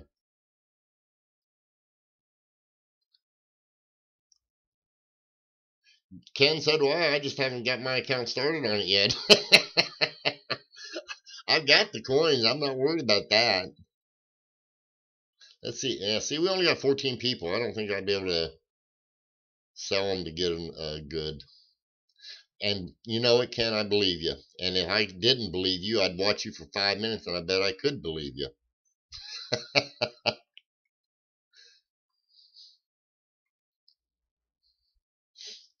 Hey, Ken, you want to sell my meteorite for me? I know you can do it. It's a rare white meteorite. Well, Kyle, that's okay, and that's what you're supposed to do. Just be honest and sell for I mean, and it's not so much that it's a great price; it's a fair price. I mean, you know, give the seller an opportunity to make a little bit of money, just like with Ken, just like with Lemon, just like anybody. I don't mind a dealer making a little bit of money. I want him to stay open if he's an honest dealer and makes an honest profit margin. I mean, the ones that come in, well, you'll, I think it's in the, well, you guys, I can only suggest one thing. We had a lot of fun, but watch the interview with Larry. You'll take and you'll really enjoy it. I mean, I think it's going to be a couple days till Dustin gets it up because we've got to do a lot of. We talked for an hour plus, so he's got to do a lot of editing on that.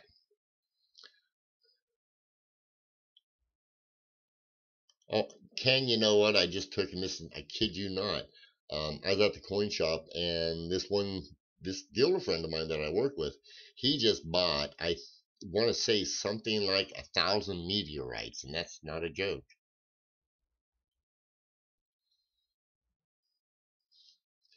Beth, and there's the reason. Yes, you're right, Jeff.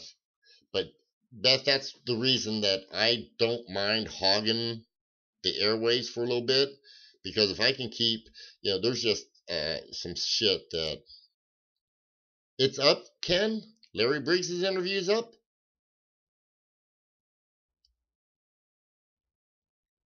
I didn't know that.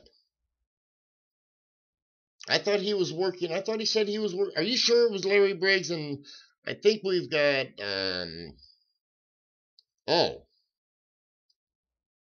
okay. Well, I'll be damned. Then why did Dustin put that up? I thought he was working on Daniel Malone's, or because I know we got Daniel Malone's, we got uh, let's see, who all did we get up? Daniel Malone was one. We were supposed to put up Dave Heinrichs. It's been up. I don't remember. Well, he must have got it up, and I never seen it. Now all day today, I'm still playing catch up. After the show, it'll take me 2 weeks to catch up everything. No, Daniel Malone's interview is up. Okay, Daniel Malone, yeah. Okay, shoo. I was gonna say shit because I know that's. I mean, he's got an hour to 2 hours worth of film to edit for Larry Briggs.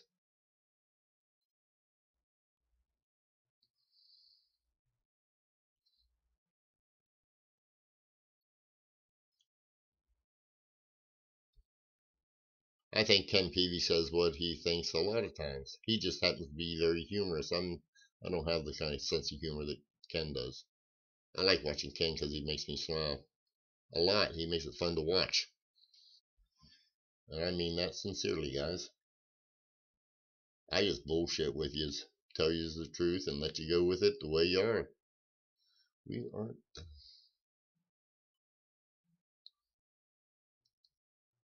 Okay, Mountain Man, you have a nice evening. Thanks for joining us.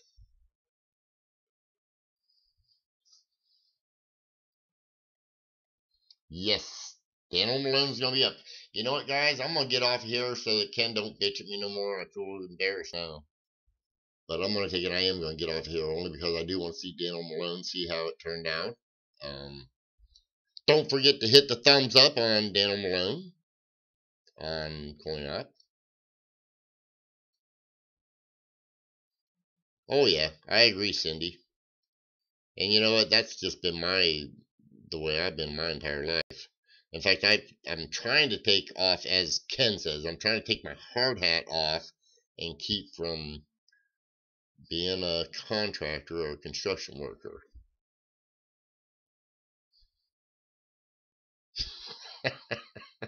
That's nice, Jeff.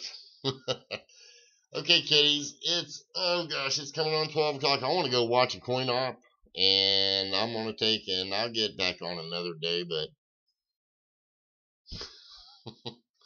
you guys have a nice evening. It was fun. I really enjoyed our conversation about the everything. Beth, you and Cindy, I will get you guys I'll get you tomorrow. I should be seeing Nancy if she's not working. I will take, and if I can, I will get you some samples, both of yous. And if you like lavender, well, I don't know what kind she's making me, so I'll find out. But everybody here, yeah, I'm not going to go through all the names and all that stuff. With your experience and knowledge, I urge you to write some articles or start a blog. Ken, you know what? If I was more tech savvy, I might. Maybe we can talk about that another time. But thanks for the. I mean, I appreciate the compliment, but I need to have more experience on some other shit, to be honest with you. But guys, I've really enjoyed my time with y'all. I really, really have. So we'll talk another time. I'm gonna get off here because I do want to go over and check out the video. So you guys have a wonderful evening. Keep smiling. Happy hunting. I'll be talking to you. Good night, all.